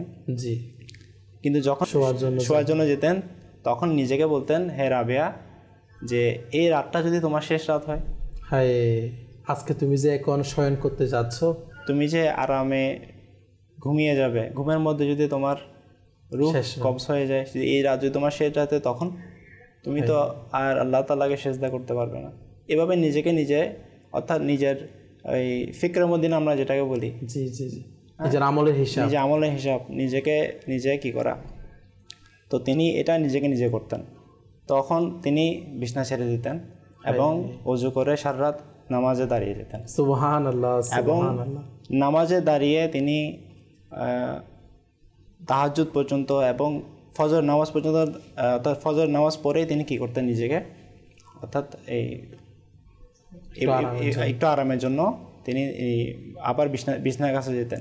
আচ্ছা, কিন্তু যখন সারা রাত ইবাদত করেছে, জি সারা রাত ইবাদত করেছেন, কিন্তু এখন একটু আরাম করবে, স্বাভাবিক একটা বিষয়। জি জি, কিন্তু যখনই আবার আরাম করতে যায় তখন ওনার ভিতর থেকে আবার কি আসে, ডাক আসে যে হে রাবিয়া, এই দিনটা তো যদি তোমার শেষ দিন হয়, আল্লাহ আল্লাহু আকবার, এখন এই দিনটাকে যদি তুমি ঘুমের মধ্যে কাটিয়ে দাও তাহলে তুমি কখন ইবাদত করবে, কখন মাওলাকে রাজি করবে, যদি এটা শেষ দিন হয়। জি।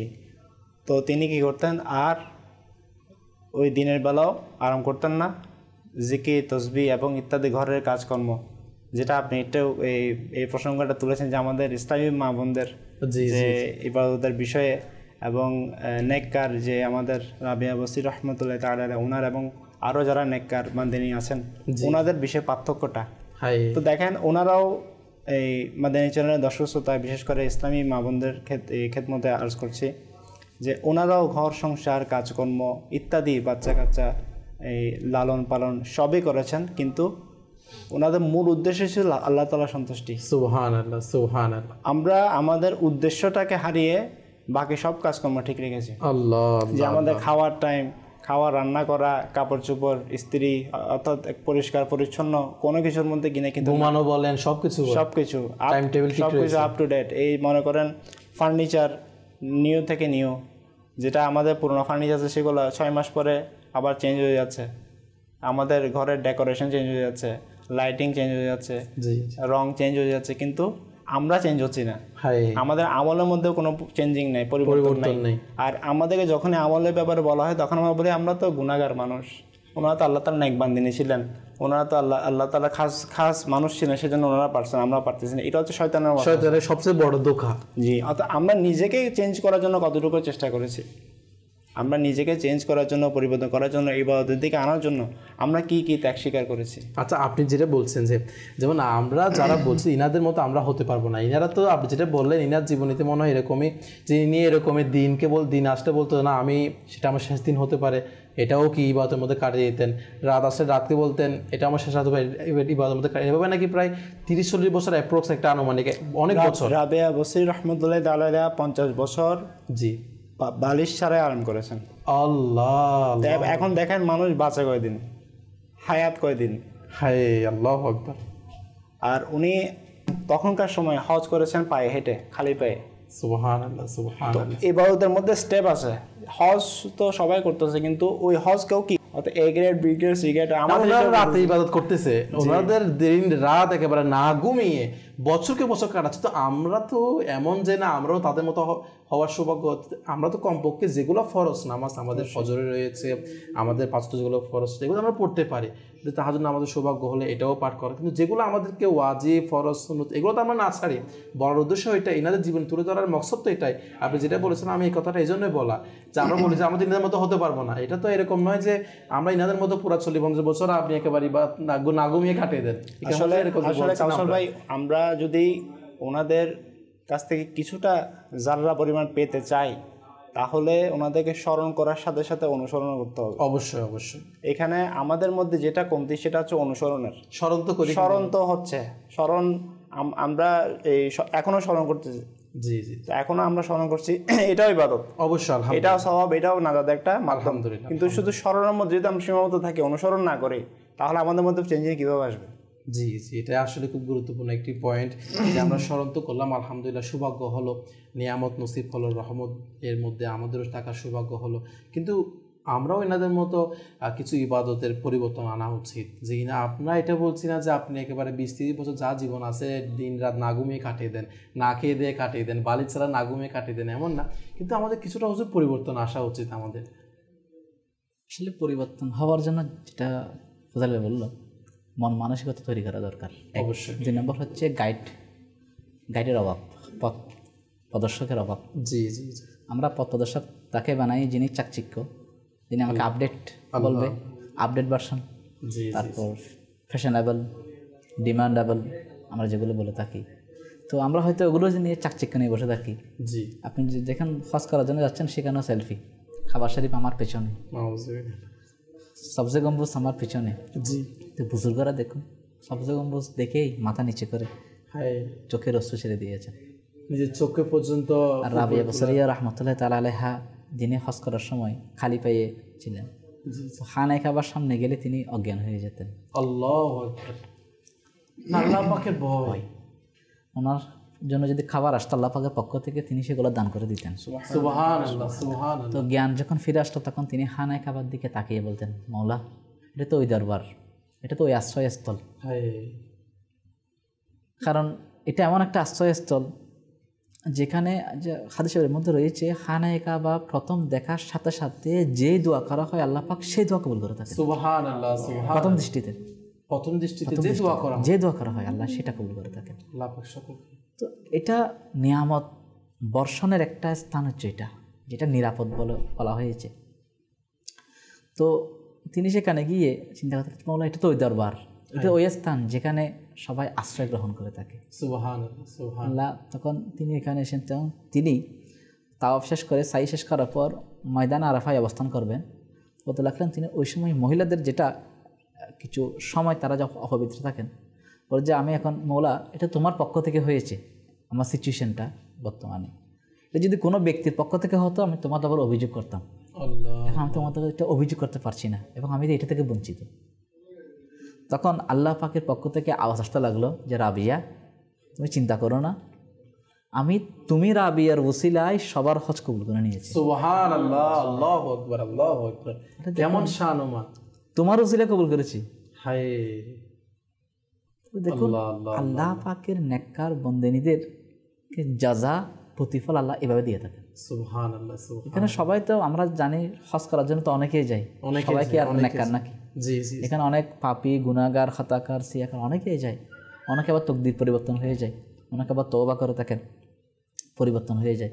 ওই নেককার বন্দার কারণেই সবার হজ আল্লাহ কবুল করে থাকেন। সুবহানাল্লাহ। এখানে এখন আমার কোয়ালিটি, এখন যদি কেউ যদি বলেন এটা আমার কোয়ালিটি, আসলে কোয়ালিটি দিয়ে আল্লাহ পাকের দয়া পাওয়া যায় না, আল্লাহ পাকের দয়া দিয়ে দয়া পাওয়া যায়। সুবহানাল্লাহ, নিঃসন্দেহে।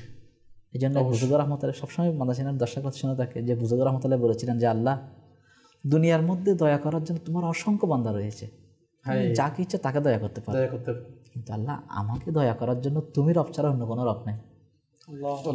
তো বান্দা যখন কসর পায় এভাবে যখন বলবে না আল্লাহ পাকে দয়া তো অবশ্যই হবে।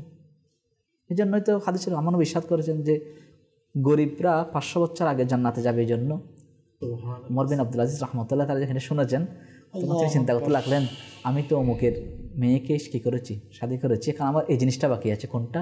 কাপড় গলা ময়লা হওয়া, দোলাই মলিন হওয়া, এটা কেন বাদ যাবে? আমি সেটার উপর আমল করি। ওমর বিন আব্দুল আজিজ রহমতুল্লাহর যে জীবনে দেখি তাহলে দেখুন আর ইতিহাস এটা স্মরণীয় না রাজত্ব। তাহলে বুজুর্গরা করেছেন এইভাবে। ওনাকে দেখা যাচ্ছে অনেক সময় তিনি দুল্লা বালির মধ্যে রাবিয়া বসির রহমতুল্লাহ তাআলা দেখুন নিজেকে ছোট জেনেছেন, আল্লাহ পাক নিয়ামত দান করেছেন। এনাদের কেমন জীবনী যে আমার আফুজাইল ভাই বলল যে অনেক বছর যাবত তিনি ঘুমিয়েছেন মাথায় বালিশ ছাড়া, এনার ঘরের মধ্যে চোর এসেছে এমন করে কিছুই পাচ্ছে না ঘরের মধ্যে থেকে কিছু চুরি করে নেওয়ার জন্য, ইবাদত করছে আর করছে পুরা দিন রাত ইবাদত আর ইবাদত। তো ইনাদের আসলে ইনাদের একটা চাহিদা ছিল বা চাওয়ার ব্যাপারটা যে আজকে আমরা যারা অভিযোগ করি যে আমার পরিবারের মধ্যে যারা হয়তো ইসলামী বোনরা বা যারা এটা যাদের হয়তো পুরুষের মধ্যে তেমনটা ইনকাম করতে পারে না বা তাদের তেমন ইনকাম নাই, তো এমন যারা অভিযোগ করে যে আজকে আমার ঘরের মধ্যে এটা নাই এটা নাই এটা নাই, তাদের কি বসরি রহমতুল্লাহ আলাইহিকা থেকে কি শিক্ষণীয় বিষয় নেই যে ইনারা তো ঘরের মধ্যে চুরি এসে কিছু চুরি করার জন্য পাচ্ছে না? আসলে কসার ভাই যেটা ফুজলে বলল কিছুই নাই শুধুমাত্র একটা পাত্র ছাড়া, উজু করার পাত্র ছাড়া। জি জি, আমি তো এখান থেকে শিখতে নিতে পারি, আমার বাসায় তো অনেক কিছু আছে, তুলনা করি। জি জি, আজকে নয় আগামী 1 মাস পর্যন্ত লকডাউন হলে আমি চলতে পারবো। এরকম অনেক ফ্যামিলি আছে, টেনশন নেই, খাবার ফ্রিজের মধ্যে ভর্তি, ব্যাংকের মধ্যে টাকা ভর্তি, কোনো সমস্যা নেই। এরকম লকডাউন বছরকে বছর চললেও কোনো সমস্যা নেই। তারপরেও আমাদের ওই মানুষের যে আমি নেককার হব, সন্তানদেরকে নেককার বানাই। বুঝতে তো এটাই চেয়েছেন, ওই যে যেভাবে রয়েছিল এটা হয়তো আমাদের টপিক একটু বাইরে চলে যাচ্ছে। জি জি, এটা আসলে উদ্দেশ্য হচ্ছে জানার জন্য যেভাবে মাহবুব ইলাহি নিজামুদ্দিন আউলিয়া রাহমাতুল্লাহ তাআলা আম্মা যান, আচ্ছা আচ্ছা, উনি ইন্তেকালের সময় আল্লাহ পাকের দরবারে বলেছেন বাবা হাত তুলো, নিজামুদ্দিন আউলিয়া রাহমাতুল্লাহ বলতেন হাত তুলো, হ্যাঁ হাত তুলো, ইন্তেকালের আগে। উনি তখন সাকারাতের বিছানায়। আচ্ছা, বলতে লাগে বাবা হাত তুলো, কি হাত তুলবো? মাওলা আমি আমার নিজামুদ্দিনকে তোমার কাছে হাওলা করে দিলাম, তোমার কাছে দিয়ে দিলাম, সুপর্দ করে দিলাম, তুমি এর জন্য যথেষ্ট। সুবহানাল্লাহ। তাহলে দেখুন বুজুর্গরা, নেককার, রমণীরা এটাই চেয়েছেন যে আল্লাহ, আমি আল্লাহর উপর সন্তুষ্ট থাকবো, আল্লাহ পাক আমার উপর সন্তুষ্টি থাকবে, আমাকে সাহায্য করবে, দয়া করবে। সুবহানাল্লাহ। কারণ আমি তো আল্লাহ পাকের বান্দা। প্রত্যেকের অভিভাবক থাকেন, অবশ্যই অবশ্যই। রাস্তার মধ্যে বের হয়ে যে কুকুর, ওইটাকে কেউ কি করে না, কর্পোরেশনের যারা রয়েছে এরা এটাকে মারে, যে কুকুরের গলার মধ্যে বেল্ট থাকে, বেল্ট থাকা মানে তার মালিক আছে, মালিক আছে। তো আমরা যারা মুসলমান আমাদেরও মালিক আছে, আমার রক্ত আলা, আলহামদুলিল্লাহ। আমাদের প্রিয় নবী রয়েছেন, আমার গোসে পাক রয়েছেন, খাজা গরিবের নামাজ রয়েছে, আমার আকা আলা হযরত রয়েছেন, আমাদের আত্মা রয়েছে, আলহামদুলিল্লাহ। তো আমাদের তো এটা যখন আছে তার টেনশন কিসের? আল্লাহ বলছে না, কেউ রেজা মুশকিল সে ডরিয়ে রবি মুশকিল কুশা। আল্লাহ তুমি ভয় পাচ্ছ কেন? বিপদ আমার নবী তো মুসিবত দূরে বিতাকারী। সুবহানাল্লাহ। রাবিয়া বসির রহমাতুল্লাহ এরা এগুলো অনুসরণ করেছেন, সুবহানাল্লাহ। বুজুর্গরা এগুলো অনুসরণ করেছেন, সেজন্য তার আজকে দামি। যেটা প্রথমে বললো যে আমরা এদেরকে চিনি না, জানি না, এদের সম্পর্কে কিছু জানি না, কিন্তু তাদের আলোচনা হচ্ছে বছরের পর বছর, যুগের পর যুগ, কিয়ামত অবধি এদের আলোচনা হতেই থাকবে। কেননা সুবহানাল্লাহ, তারা আল্লাহ পাকের সন্তুষ্টির জন্য চেষ্টা করেছেন, আল্লাহ পাককে রাজি করার জন্য ওরা কাজ করে গিয়েছে। ওরা আল্লাহ পাকের শরীয়তের বিধি নিষেধগুলো মেনে চলেছেন, এই জন্য আল্লাহ পাক ওনাদের আলোচনাকে বৃদ্ধি করে দিয়েছে। সুবহানাল্লাহ, সুবহানাল্লাহ। সেই জন্য আমাদের উচিত হচ্ছে ওই নেককার হওয়ার আঁচলটা আঁকড়ে ধরা। এই জন্য মিসনাইবন্ধা যারা রয়েছে, আমরা নেক আমল রিসালা আমরা এটা পূরণ করি, এটা দেখি এবং আসলে সম্পৃক্ত হই, এবং ইসলামী বন্ধুদেরকে আমরা কি করি, উদ্বুদ্ধ করি এক এক প্রচেষ্টা, যেটা ওইটার মাধ্যমে আমি নিজেও সংশোধন হব, আমার আপন ইসলামী বোনকে আমি সংশোধন করবো। আপনি দেখবেন কৌসার ভাই অনেক এরকম রয়েছে, মাদানী ছিল, আমি একবার বলেছিলাম যে ইন্টার পড়তেছে, আচ্ছা ইন্টার পড়তেছে কিন্তু নামাজের নিয়ত জানে না। আল্লাহ, এটা একটা প্রপোজালের ক্ষেত্রে যখন জিজ্ঞেস করতে তখন আটকে গেল। তখন দেখুন একটা ইন্টারে পড়া একটা ইসলামী বোন অনেক ম্যাচিউরড, 19-20 বছর ইজিলি হতে পারে, 17-18 বছর মানে এসএসসি দেয়, 18 প্লাস হবে। তাহলে দেখুন এই বয়সে যদি নামাজ কয় রাকাত নামাজের নিয়ত না জানে, এটা কেমন মুসলমান? আসলে অনেকে আমরা এরকম রয়েছে যারা আজকে আমরা ইসলামের শরীয়ত সম্পর্কে, ইসলামের যে আমি ফরজ নামাজ রয়েছে সেই নামাজটাকেও কীভাবে শুদ্ধ করব, যে ইসলামী বোনরা তারা ইসলামী বোনদের নামাজ কীভাবে পড়তে হয় সেটাও আমাদের হয়তো অনেকের অজানা। হ্যাঁ, আমাদের কিতাব রয়েছে ইসলামী বোনদের নামাজ, আমরা এটা ফলো করি, আমরা এগুলো দেখি, এবং ইসলামী বোনদের ইজতিমা হয়, আমরা সেখানে সম্পৃক্ত হই, সেখানে যাই, শিখি। আপনি একবার এসে দেখুন, আমাদের ইসলামী বোনদের আলাদা ইজতিমা হয়, পুরুষ সাথে নয়, এখানে পুরুষ কোনো সম্পৃক্ততা নেই, এখানে ইসলামী বোন এটা এক্সেপশনাল, ওনাদের আলাদা। সেখানে ইসলামী বোনরা ইসলামী বোনদের সাথে কি করবো, যোগাযোগ করে বয়ান করবে। তাহলে দেখুন আপনার ঘরের মধ্যে বরকত কিভাবে হয়, আপনি এসে দেখুন না।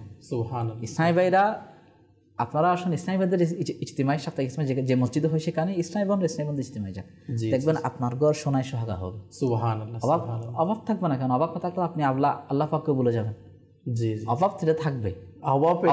পরীক্ষা আমরা যেরকম বলি আমাদের শরীরে একটা অবিচ্ছেদ্য অংশ, যেরকম একটা বলি মুমিনের অবিচ্ছেদ্য একটা অংশ হচ্ছে অভাব, সমস্যা। আল্লাহ পাক যদি কোনো ব্যক্তি তাকে যখন কল্যাণ দ্বারা ধন্য করতে চান তখন তাকে মুসিবত দান করেন। সুবহানাল্লাহ, আল্লাহ পাক চান তার সাথে কল্যাণ করার জন্য, তাকে নিয়ামত দেওয়ার জন্য, তার মর্যাদা বৃদ্ধি করার জন্য। এরকম অনেক রয়েছে, অনেক হাদিস শরীফ রয়েছে। জি জি জি, অবশ্যই আমরা এগুলো লক্ষ্য রাখি এবং অবশ্যই। তো আমাদের প্রিয় ইসলামী ভাইয়েরা এবং মাদানী চ্যানেল দর্শক শ্রোতা, এটা আমাদের বলার উদ্দেশ্য এই আলোচনাগুলোর পিছনে এটাই ছিল যে আমরা যারা আজকে শুনতে পাচ্ছি যে আমরা আজকে যারা পরিবারের মধ্যে হয়তো যারা ইসলামী বোনরা রয়েছে তারা হয়তো দেখা যায় অনেক সময় নিজের ঘরের কর্তার বিরুদ্ধে বিভিন্ন ধরনের অভিযোগমূলক বাক্য বলে থাকে যে না আমার ঘরের মধ্যে এটা সমস্যা, এটা নাই, ওইটা নাই, ওইটা নাই। তো ওই সময় আমাদের পূর্ববর্তী যারা সঠিক ইসলামের নিয়ম কানুন মেনে জীবন অতিবাহিত করে গিয়েছেন, যাদের আলোচনা আলহামদুলিল্লাহ তাদের মধ্যে একজন আজকে আমরা রাবিয়া বসরি রহমতুল্লাহ তাআলা আলাইহিনা জীবনী আলোচনা করছি। তো ইনাদেরও পারিবারিক জীবন ইনারা অতিবাহিত করেছেন। ইনাদের পারিবারিক জীবনের অবস্থা কীরকম ছিল, ইনাদের পরিবারের পরিস্থিতিটা কীরকম ছিল, যে বলছিলাম আলোচনা করছি ঘরের মধ্যে কিছুই নেই, যা ছিল থাকতো তাওই দান করে দিত, তেমন মন মানসিকতা থাকতো। কিন্তু আজকে যেটা আমাদের কাম হুজুর বলল যে মাসের খাবার ফ্রিজ ভর্তি থাকার পরেও দেখা যায় যে আমাদের অভিযোগের শেষ হয় না, এবং এরপরেও আমাদের ইবাদতের করতে গেলে বিভিন্ন অজুহাত চলে আসে, আমার এটা কাজ, আমার এটা অভাব, আমার এটা অভাব। তো পরিবর্তন আনা উচিত আমাদের জীবনের। তো আল্লাহ পাক আমাদের বুঝার তৌফিক দান করুক। মাশাআল্লাহ, আমাদের আরও কিছু সময় রয়েছে, 15-20 মিনিট সময় রয়েছে। অনেক দর্শক আপনারা আমাদের অনুরোধ করছেন কিছু কল SMS অ্যাড করবে, এরপর ইনশাআল্লাহ আরেকটি নাত বা কালাম অ্যাড করবে ইনশাআল্লাহ। এরপর আমরা অনুষ্ঠান শেষের দিকে এগোবো ইনশাআল্লাহ। যে আমাদের কল শুনিয়ে দিন। তাওসিফ বিন ফারদিন, রাঙামাটি। আমি একটি নাচ শুনতে চাই। নূর নবী এসেছে, নূর নিয়ে এসেছেন। মাশাআল্লাহ মাশাআল্লাহ, আল্লাহ পাক কবুল করুক। মাশাআল্লাহ, জি ইনশাআল্লাহ চেষ্টা করবো। আমাদের সঙ্গে থাকুন, আমাদের নাত পরিবেশনকারী ইসলামী ভাই চেষ্টা করবেন আপনাদের অনুরোধ পূরণ করার জন্য। পরবর্তী কল মোহাম্মদ সাকিব আল হাসান, গাজীপুর। আমি একটি গজল শুনতে চাই। প্রিয় নবী সুন্নতি মদিনা আমার বাগান। মাশাআল্লাহ মাশাআল্লাহ, ইনশাআল্লাহ আমাদের সঙ্গে থাকুন, চেষ্টা করবো আপনাদের অনুরোধ পূরণ করার জন্য। আসলে ফেসবুকে অনেক দর্শক আমাদের সাথে রয়েছে, কিছু কমেন্ট অ্যাড করি। মোহাম্মদ নুরুল নবী ভাই আমাদের সাথে রয়েছেন, কমেন্ট করছেন নাত মাশাআল্লাহ অনেক সুন্দর। এভাবে তাহিদুল ইসলাম ভাই মাশাআল্লাহ আমাদের সাথে রয়েছেন, মোহাম্মদ হাসান ভাই আমাদের সাথে রয়েছেন, মাহফুজ ভাই আমাদের সাথে রয়েছেন। শুকরিয়া জ্ঞাপন করছি যারা মাশাআল্লাহ কমেন্ট করছেন, শেয়ার করছেন। আল্লাহ পাক আপনাদেরকে এর উত্তম প্রতিদান নসিব করুক। দর্শক আসুন আমাদের নাসির ভাইয়ের কাছে যাব, আর একটি এদিকে আসুন নাসির ভাই, দর্শকের অনুরোধ বা আদ শরীফ কি শোনায় আমাদেরকে। নূরে লো নূরে লো নূরে লো নূর নূরে লো নূরে লো নূরে লো নূর। এই দিকেতে নূর দেখো, ওই দিকেতে নূর নূর। এই দিকেতে নূর দেখো, ওই দিকেতে নূর নূর। সারা জাহানের কোনায় কোনায় নূরে নূরে ভরপুর। নূরে লো নূরে লো নূরে লো নূর নূরে লো নূরে লো নূর। আজ খুশি ভোর গিলমা ঈদ মিলাদুন নবী। আজ খুশি ভোর গিলমা ঈদ মিলাদুন নবী। ফেরেশতারা আনন্দিত ঈদ মিলাদুন নবী। নূরে লো নূরে লো নূরে লো নূর নূরে লো নূরে লো নূর। আজ মদিনার দিওয়ানারা সবে মিলে হও আনন্দিত। আজ মদিনার দিওয়ানারা সবে মিলে হও আনন্দিত। এসেছে আজ দরার বুকে রহমাতুল লিল আলামিন। নূরে লো নূরে লো নূরে লো নূর নূরে লো নূরে লো নূর। সাল্লাল্লাহু তাআলা আলা মুহাম্মদ সাল্লাল্লাহু তাআলা আলাইহি ওয়া আলিহি ওয়াসাল্লাম। প্রিয় দর্শক, মাশাআল্লাহ আপনাদের অনুরোধ পূরণ করার নিয়তে দুশের মাশাআল্লাহ সে আমাদের কাছে তুলে ধরলেন। তো প্রিয় দর্শক, আমরা আলোচনা করছিলাম যে রাবেয়া বসরিয়া রহমতুল্লাহি তাআলা আলাইহা ইনার জীবনী নিয়ে। তো যদি সম্ভব হয় ইনশাআল্লাহ নাসিবের কাছে আমরা আরেকটি বার যাবো, মানকাওয়াত অ্যাড করার চেষ্টা করবো ইনশাআল্লাহ। আমি যদি সম্ভব হয়, যদি সময় আমাদের তাকে ইনশাআল্লাহ। তো আলোচনা করছিলাম রাবেয়া বসরিয়া রহমতুল্লাহি তাআলা আলাইহিনার জীবনী নিয়ে। ইনার একটি ঘটনা আমার এরকম মনে রয়েছে, এরকমই যে রাবেয়া বসরিয়া রহমতুল্লাহি তাআলা আলাইহা ফজল ভাই, ইনারও আমরাও আজকে আমাদের ঘরের মধ্যেও মেহমান আসে। তো ইনার ঘরের মধ্যেও একবার কিছু মেহমান আসলো, ধরেন উদাহরণ সেটা 5 জন বা 6 জন এরকমই। তো এখন মেহমান এসেছে ঘরের মধ্যে, তাদের কিছু খাবার তো পেশ করতে হবে, তো মেহমানদারি করতে হবে। তো কিছু রুটি ছিল, এখন যেই রুটি সংখ্যা ছিল সেগুলো ছিল মেহমানদের সংখ্যার চাইতে কম। মানে মেহমান আসছে মনে করেন 5 জন, এখন রুটি আছে 3টা, আরও 2টা শর্ট। এখন কি করবে কিছু ইনার বুঝে আসছে না। তো হঠাৎ ইনার মাথায় একটা চিন্তা আসলো। তিনি কি করলেন, যে ঘরে 3টা রুটি ছিল সেগুলো তো মেহমানকে দিবে এটা নয়, বরং সেগুলো তিনি সৎকার করে দিলেন, কোনো একজন গরিব ব্যক্তিকে দান করে দিলেন। আচ্ছা, এখন মেহমান তো ঘরে বসা, মেহমানকে কী খাবার দিবে, তো তিনি সৎকার করে দিলেন। এখন তিনি বসে রয়েছেন। হঠাৎ দেখতে পাচ্ছে যে ঘরের মধ্যে কেউ একজন রুটি আর যা রুটির সাথে খাওয়ার জন্য বস্তু নিয়ে আসলো। তো তিনি সেখানে রুটিটা গণে দেখলেন কয়টা রুটি আছে এখানে।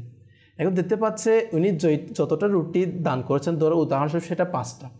তো এটা কিতাবের মধ্যে রয়েছে, যখন কেউ একজন আল্লাহ পাকের রাস্তার মধ্যে এক দান করে তার 10 গুণ আল্লাহ পাক দান করতে, হয়তো আল্লাহ পাক তার আরও বেশিও দান করতে পারে। এখন তিনি উদাহরণস্বরূপ সেখানে 5টা রুটি ছিল, তিনি দান করেছিলেন। তো 5 রুটি 10 টাইমস করলে 10 গুণ করলে 50 টাকার কথা উদাহরণস্বরূপ বলতে গেলে।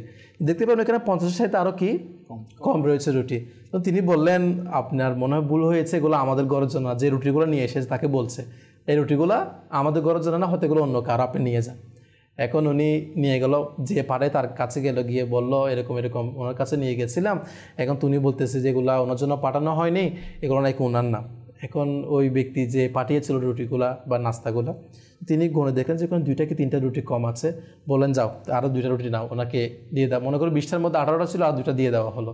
এবার যখন ওই 10 টাইমস বলা, আমার 50টা রুটি নিয়ে যখন এনার দরবারে ঘরের মধ্যে হাজির হলো, তখন আবার গণে দেখছি এখানে বরাবর 50টাই কি রুটি রয়েছে। তখন এটা ইনি কি রিসিভ করলেন, রিসিভ করার মেহমানদেরকে তিনি দান করে দিলেন। অর্থাৎ ইনার ঘরের মধ্যে রুটির অভাব রয়েছে, রুটি 2টা কম রয়েছে, কিন্তু এটা ইনার অন্তরে মানে বিশ্বাস যে আমি আল্লাহর রাস্তায় যদি এক দান করে আল্লাহ পাক আমাকে 10 গুণ দান করবেন। সমাধান খুঁজেছে কিভাবে, দেখেন আল্লাহ পাকের প্রতি ভরসা কীরকম হুজুর, যে মেহমানদারি তো করেছে ঠিক, 1 নাম্বার। দ্বিতীয় নাম্বার হচ্ছে ইনার এই ব্যাপারে আপনি কিছু বলবেন আমাকে, যে ইনাদের আল্লাহ পাকের প্রতি ভরসা তাওয়াক্কুলটা কতটুকু গভীর হলে, কতটুকু মজবুত হলে এইরকম ঘরের মধ্যে মেহমান বসা, এবং ইনি এটাও ইনার প্রতি বিশ্বাস যে ইনার থেকে আল্লাহ পাকের প্রতি বিশ্বাস রয়েছে যে কিছুক্ষণের মধ্যে ইনশাআল্লাহ আল্লাহ পাক আমাকে ইনাদের মেহমানদের ব্যবস্থা করে দিবেন, যার কারণে সব কিছু সৎকার করে দিয়েছে, ঘরে কিছুই রাখেনি। তাহলে ইনাদের আল্লাহ পাকের প্রতি ভরসাটার মাত্রাটা, লেভেলটা কতটুকু ছিল, আমাদের কীরকম আজকে শিক্ষা নেওয়া উচিত এই বিষয়ে? একবার তিনি রাতে নামাজ আদায় করছিলেন, তো রাতে ঘরের ছাদের উপর উঠে তিনি চিন্তা করতে লাগলেন যে আল্লাহ, আকাশের মধ্যে অনেক সুন্দর তারা রয়েছে, চমকাচ্ছে, আচ্ছা আচ্ছা আলো জ্বালাচ্ছে। এটা চিন্তা করে তিনি আবার নামাজের মধ্যে দাঁড়িয়ে গেলেন। নামাজ শেষ, সকালবেলা, মাওলা রাত শেষ অতিবাহিত হয়ে গিয়েছে, সকালে সূর্য উদয় হয়েছে, চারদিকে আলোকিত হয়ে গিয়েছে। জি জি আল্লাহ, সারা রাত অতিবাহিত হয়ে গেল, আমি জানি না আমি কতটুকু ইবাদত করতে পেরেছি। আল্লাহ আল্লাহ, আমি যে ইবাদত যতটুকু করেছি এটা যদি তুমি গ্রহণ করে থাকো আমাকে মোবারকবাদ পেশ করো। আল্লাহু আকবার। আর যদি এটা যদি গ্রহণ না করে থাকো তো আমাকে বৎসনা করো, আচ্ছা তিরস্কার করো। জি। এরপর বলতে লাগলো, আল্লাহ তুমি যদি আমাকে হায়াত দান করে থাকো, তোমার দয়ায় আমি যতদিন বেঁচে থাকবো ততদিন তোমার ইবাদত সেরকম সারা রাত করতে থাকবো। সুবহানাল্লাহ সুবহানাল্লাহ। যতদিন, এখানে কথাগুলো অনেক সুন্দর কিন্তু, আচ্ছা আচ্ছা, এনাদের কথাগুলো কিন্তু অনেক সুন্দর। বুজুর্গদের কথার মধ্যে কোনো মানে হেরফের এখানে ধরার কোনো কি নেই, সুযোগ নেই। তুমি যদি দয়া করো, জীবন দান করো, হায়াতটা এরকম রাখো, তুমি দয়া করলে এরকম সারাটা জীবন, এরকম সারা রাত তোমার ইবাদতে অতিবাহিত করবো। সুবহানাল্লাহ। তুমি আমাকে গ্রহণ করো আর তোমার দরবার থেকে তাড়িয়ে দাও। আল্লাহ, তুমি তোমার দরবার থেকে যদি তাড়িয়ে দাও, তারপর আমি তোমার দরবার ছাড়বো না। আল্লাহ, আমি তোমাকে ভালোবাসি। আল্লাহ সুবহানাল্লাহ। দেখুন, আল্লাহ পাককে ভালোবাসতে এভাবে ভালোবাসতে হবে। অবশ্যই আল্লাহ পাককে যদি ভয় থাকলে এভাবে থাকতে হবে। অবশ্যই এই ভয়ে থাকার কারণে আল্লাহ পাক নিয়ামত দান করেছেন, এই জন্য তাকওয়াটা, আত্মবিশ্বাসটা আরো বৃদ্ধি পেয়েছে। আমি দান করে দিব, আল্লাহ পাক ব্যবস্থা করে দিবেন। সুবহানাল্লাহ। তো ওনাদের ভরসা হচ্ছে আল্লাহ পাকের দয়ার উপর, আমাদের ভরসা হচ্ছে টাকার উপর, ব্যাংক ব্যালেন্সের উপর। সেজন্য আজকে আমরা দেওয়ার পরও শান্তি নাই, করার পরও নাম নাই। কি জন্য? কারণ আমার দয়ার উদ্দেশ্য, আমার দেওয়ার উদ্দেশ্য হচ্ছে আমি ফেমাস হওয়া। দান করছি, ফেসবুকে চলে আসছে, গরিব মানুষ এখন ভালো বলবে, বাসায় যেতে পারে নাই, আমার কাছ থেকে নিয়ে ফেসবুকে চলে আসছে, মানুষের কাছে দানবীর, আমি দানবীর। তাহলে যে গরিব যাকে দিলাম তাকে যাকাত না হয়, আমি যদি বলি এটা উপহার দিচ্ছি তাকে, সে কতটা খুশি হতো, কত খুশি হতো। এই জন্য আমরা বুজুর্গদের আলোচনা করার উদ্দেশ্য হচ্ছে এটা, আমরা এটাকে গ্রহণ করে থাকি। বুজুর্গরা যেভাবে চলেছেন, যেভাবে তাকওয়া অবলম্বন করেছেন, আমরাও সেটাকে ফলো করি। এবং আল্লাহ পাকের প্রতি ভরসা, বিশ্বাস, আমরা যখন আল্লাহ রাস্তায় দান করি তখন আমাদেরও এরকম তাওয়াক্কুল হওয়া উচিত যেরকম ইনাদের ছিল। এবং এখানে আরেকটা বিষয় হুজুর, আপনি এই বিষয়ে আমাদেরকে বলবেন যে ইনাদের ঘরে মেহমান আসলে ইনারা মেহমানকে মেহমানদারি করা একটা নিয়ামত মনে করতো। এনারা ঘরে মেহমান আসলে নিজেদের ঘরের গুনাহের যারা তাদের গুনাহের মাগফিরাতের একটা মাধ্যম হয়ে যায়। তো আজকে বর্তমানে আমাদের দেখা যায় অনেক ইসলামী বোন বা অনেকের পরিবারে এমন সদস্য থাকতে পারে, দেখা যায় এরকম যে কোনো মেহমান তারা এটাকে বোঝা মনে করে যে আর পায় না, যে এরকম আমার ঘরের মধ্যে আমাকে কষ্টের মধ্যে ফেলে দিচ্ছে, আমাকে এখানে একটা বিষয় চলে আসে। এখানে দুইটা বিষয় আছে। একটা বিষয় হচ্ছে যে মেহমান যখন আসে, আমি যদি মেহমান হিসেবে যাই, আমার উচিত হচ্ছে উনি আমাকে যা দিয়েছেন আলহামদুলিল্লাহ, এটার উপর যেন কোনো অভিযোগ না করা। আচ্ছা আচ্ছা। 2 নম্বর হচ্ছে আমি গিয়ে এখন চিন্তা করি আমাকে এটা দেয় না, এটা দেয় নাই, অনেক আইটেম কম হয়েছে, আমাকে ঠিকমতো মেহমানদারি করে নাই, সব তো আমার জন্যই করেছে খাবারগুলো, অবশ্যই আমার জন্য পরিবেশন করা হয়েছে। এখন যদি বলেন আমাকে চেপে চেপে দেয় না কেন, আল্লাহু আকবার, এটা নিয়ম অনেক আমি দেখেছি। অভিযোগ, এগুলো অভিযোগ করে থাকে সমাজের মধ্যে আজকে দেখা যায়। আমাকে জোর করে নিয়ে দেয় না কেন, হ্যাঁ দেয় নাই কেন, এমনি সামনে দিয়েছে কেন তুলে দেয় নাই, মনে হয় আন্তরিকতার মধ্যে ঘাটতি ছিল, ঘাটতি থাকলে এত খাবার আয়োজন করতো না। এইসব খুঁটিনাটি বিষয়গুলোর কারণে আমাদের সমাজে যেটা অসঙ্গতি সৃষ্টি হয়ে যায়, একটা দূরত্ব বৃদ্ধি পায়, সেই জন্য মানুষ এটাকে অনেক সময় নেন। আর দ্বিতীয়ত মহিলা যারা রয়েছেন এরা চিন্তা করে মানে আমি আমার যারা রিলেটিভ আমি এদেরকে করবো, আমার হাজব্যান্ডের যারা রিলেটিভ আমি এদেরকে দরকার, আমার বাপের বাড়ি থেকে আসলে যত কিছু আছে সবকিছু থাকবে। এই সমস্ত আসলে দেখুন উনি আত্মীয় মেহমান যখন আসে তখন তার রিজিক নিয়ে আসে অবশ্যই, এবং মেজবানের জন্য এটা গুনামাফ একটা কারণ হয়ে থাকে অবশ্যই। তাহলে আমি এটার উপর ফলো করি, আমার আল্লাহ পাক দয়া করবেন। আমাদের চিন্তা করতে হবে আমি কামানোর কে, একটা মাধ্যম মাত্র। আমার বিল্ডিং, আমার গাড়ি, আমার বাড়ি, আমার সব কিছুই আমার হাদিসের মধ্যে রয়েছে শুধুমাত্র নিজের বলতে যেটা নিজে আহার করে সেটা নিজে পরিধান করে এটা এই দুইটা ছাড়া তার নিজের বলতে কিছুই নেই। আল্লাহু আকবার। সে ইন্তেকাল করলে তার বাড়ি আর জনের হয়ে যাবে, জি, ইন্তেকাল করলে তার স্ত্রী অন্যজনের, শাদী করলে অন্যজনের হয়ে যাবে, তাহলে তার বলতে কি এখানে কিছুই তো নেই। মানে আসলে মেহমান সে আসে, সে রিজিক নিজে নিয়ে আসে। তা আমি কেন বা এখানে অভিযোগ করব বা আমরা নারাজ হওয়ার এটা একটা বিষয় আসে না। ওই যে বললাম না, ওই দুইটার কারণে। একটা হচ্ছে আমার জন্য কি কি আইটেম করেছে, আমি যদি বলি যে আমার জন্য যা কাজ আলহামদুলিল্লাহ, জি জি, আমার ওনার সামর্থ্য অনুযায়ী যা, এটা হচ্ছে মেজবানের মানসিকতা থাকা উচিত। আর ভালো মেহমানের অবশ্যই সওয়াব পাবেন। হ্যাঁ, আমি যাচ্ছি তাকে দেখার জন্য, তার সেবা করার জন্য, দোয়া নেওয়ার জন্য, তাহলে ভ্রাতৃত্বের বন্ধনটা বিল্ড আপ করার জন্য, জি, রক্ষা করার জন্য ভ্রাতৃত্বের বন্ধনটা। এখন ভ্রাতৃত্বের বন্ধন বিল্ড আপ হচ্ছে ওই যে আইটেমের উপর, সেজন্য আইটেম শেষ, ভ্রাতৃত্বের বন্ধনও শেষ। আজকে খাই গেলাম, খাকে যখন কিছু চাইলাম বলে জান আমি তখন খুব বিপদের মধ্যে আছি। আল্লাহু আকবার। তো এই জন্য থাকে না, কিন্তু বুজুর্গরা তো এগুলো করা নেই। বুজুর্গরা এই জন্য আমির সুন্নাত বারবার শুধু উদ্দেশ্যে এটাই বলে যাচ্ছেন যে আমি মহাব্বতের আল্লাহ এবং তার রাসূলের সন্তুষ্টির জন্য, সুবহানাল্লাহ, এবং ঘৃণাও করবো তাকে আল্লাহ এবং তার রাসূলের সন্তুষ্টির জন্য ঘৃণা করবো, অবশ্যই, অন্য কোনো কারণে নয়। প্রত্যেকটা ক্ষেত্রে আল্লাহ তাআলা ব্যক্তিগত কোনো উদ্দেশ্য সাধনের জন্য, ব্যক্তিগত কোনো জাতি, আমরা যেটা বলি জাতি দোস্ত, ব্যক্তিগত বন্ধুত্বের কারণে, এটার জন্য নয়, আল্লাহ এবং তার রাসূলের সন্তুষ্টির জন্য মহাব্বত করবে, সুবহানাল্লাহ। এর মধ্যে কোনো রিয়া থাকবে না, কোনো ধরনের বৈষম্য থাকবে না, মহাব্বতে আল্লাহ করতে ইনশাআল্লাহ। এবং আমার একটা বিষয় সেটা হচ্ছে যে অনেক সময় যারা আমরা মেহমানদারি, অনেক সময় আমাদের আপন ঘরের মধ্যে তারা মেহমানদারি করতে নারাজও অনেক সময় বিভিন্ন কারণে হয়ে যায়। তার মধ্যে একটি কারণ সেটা হচ্ছে যে মেহমান আসে, তো সেও দেখা যায় কি 1 দিন 2 দিন 3 দিন 7 দিন সপ্তাহ পর সপ্তাহ সে যদি থাকে তাহলে কখনো মেজবানে খুশি হবে, এটা আসলে না, এটাও দেখার বিষয়। জি জি জি, মানে আমি গেলাম কারো ঘরে একেবারে লাগাতার থেকেই গেলাম, তাহলে অবশ্যই যারা মেজবান তারা অবশ্যই অসন্তুষ্ট হতে পারে। এবং কি তার মধ্যে এটাও এসেছে কারো ঘরের মধ্যে বেশি আপনি 3 দিন পর্যন্ত আপনি থাকেন, এর সাথে বেশি যদি আপনার প্রয়োজন না হয় তাহলে আপনি ব্যাক করতে পারেন আপনার ঘরের মধ্যে। তো এটা কিতাবের মধ্যে এরকমই এসেছে মেহমানদারির ব্যাপারে, মেহমান কারো ঘরে যাওয়ার ব্যাপারে। তো এই কথাটা উঠে এসেছে আমাদের ওই ঘটনা থেকে যে রাবেয়া বসরিয়া রহমতুল্লাহি তাআলা আলাইহি, ইনার ঘরেও মেহমান এসেছিল, ইনিও কীভাবে মেহমানদারি করেছে আর সদকা করেছিল কীভাবে। তো আমাদেরও সদকার মন মানসিকতা সৃষ্টি করা উচিত, আমরাও যারা আজকে শুনতে পাচ্ছি, কেননা সদকার মধ্যে দান খয়রাতের মধ্যে বরকত রয়েছে। আমরা আজকে মনে করি যে না আমি দান করলাম এটা মনে কমে যাচ্ছে, মনে হয় এরকম কোনো কিছু বিষয় না। আলহামদুলিল্লাহ, দান করাতে বৃদ্ধি পায়। আপনি 1 দিচ্ছেন, আল্লাহ পাক এটা 10 না, এটা 1000ও বৃদ্ধি করে দিতে পারেন, কেননা দান করলে কখনো কমে না।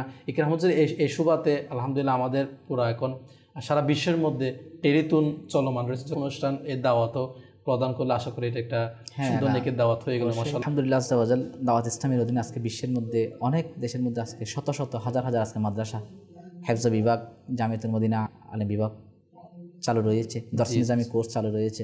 তো আমি নিজে আলিম হতে পারি নাই, পক্ষে আমার অর্থ দিয়ে একজন যদি আলেমে দিন হয় সেটা আমার জন্য নাজাতের ওসিলা হবে, ইনশাআল্লাহ এটা সদকায়ে জারিয়া হবে। সুবহানাল্লাহ। আমরা পিতামাতার পক্ষ থেকে আমাদের বাংলাদেশের একটা ইউনিট ৫,০০০ টাকা করে, জি জি তো আমরা চাইলে নিজের একটা ইউনিট, পিতামাতার পক্ষ থেকে একটা, বাবার পক্ষ থেকে একটা, এরকম ইসালে সবের নিয়তে আমরা যদি দান করে থাকি মাদ্রাসার জন্য, এই আলেমে দিন হওয়ার জন্য, তাহলে এটা আমার পিতামাতার পক্ষ থেকে এটা গ্রহণ করা হবে এবং তাদের সদকায়ে জারি হিসেবে তাদের আমলনামা এটা লিপিবদ্ধ হবে। সুবহানাল্লাহ। আমি আলিম হতে পারি নাই, আলহামদুলিল্লাহ আমার অর্থ দিয়ে আরেকজন আলিম হবেন, আমার একজন ভাই আলিম হবেন, একজন মুসলমান আলিম হবেন, আলিমে দিন হবেন, শরীয়তের আলিম হবেন, যিনি শুধু নিজে নয় মুসলমান জাতিকেও গুমরাহি থেকে রক্ষা করবে। সুবহানাল্লাহ সুবহানাল্লাহ, এটাই উদ্দেশ্য। সেই জন্য টেলিথন আসলে বলতে গেলে অনেক কথা।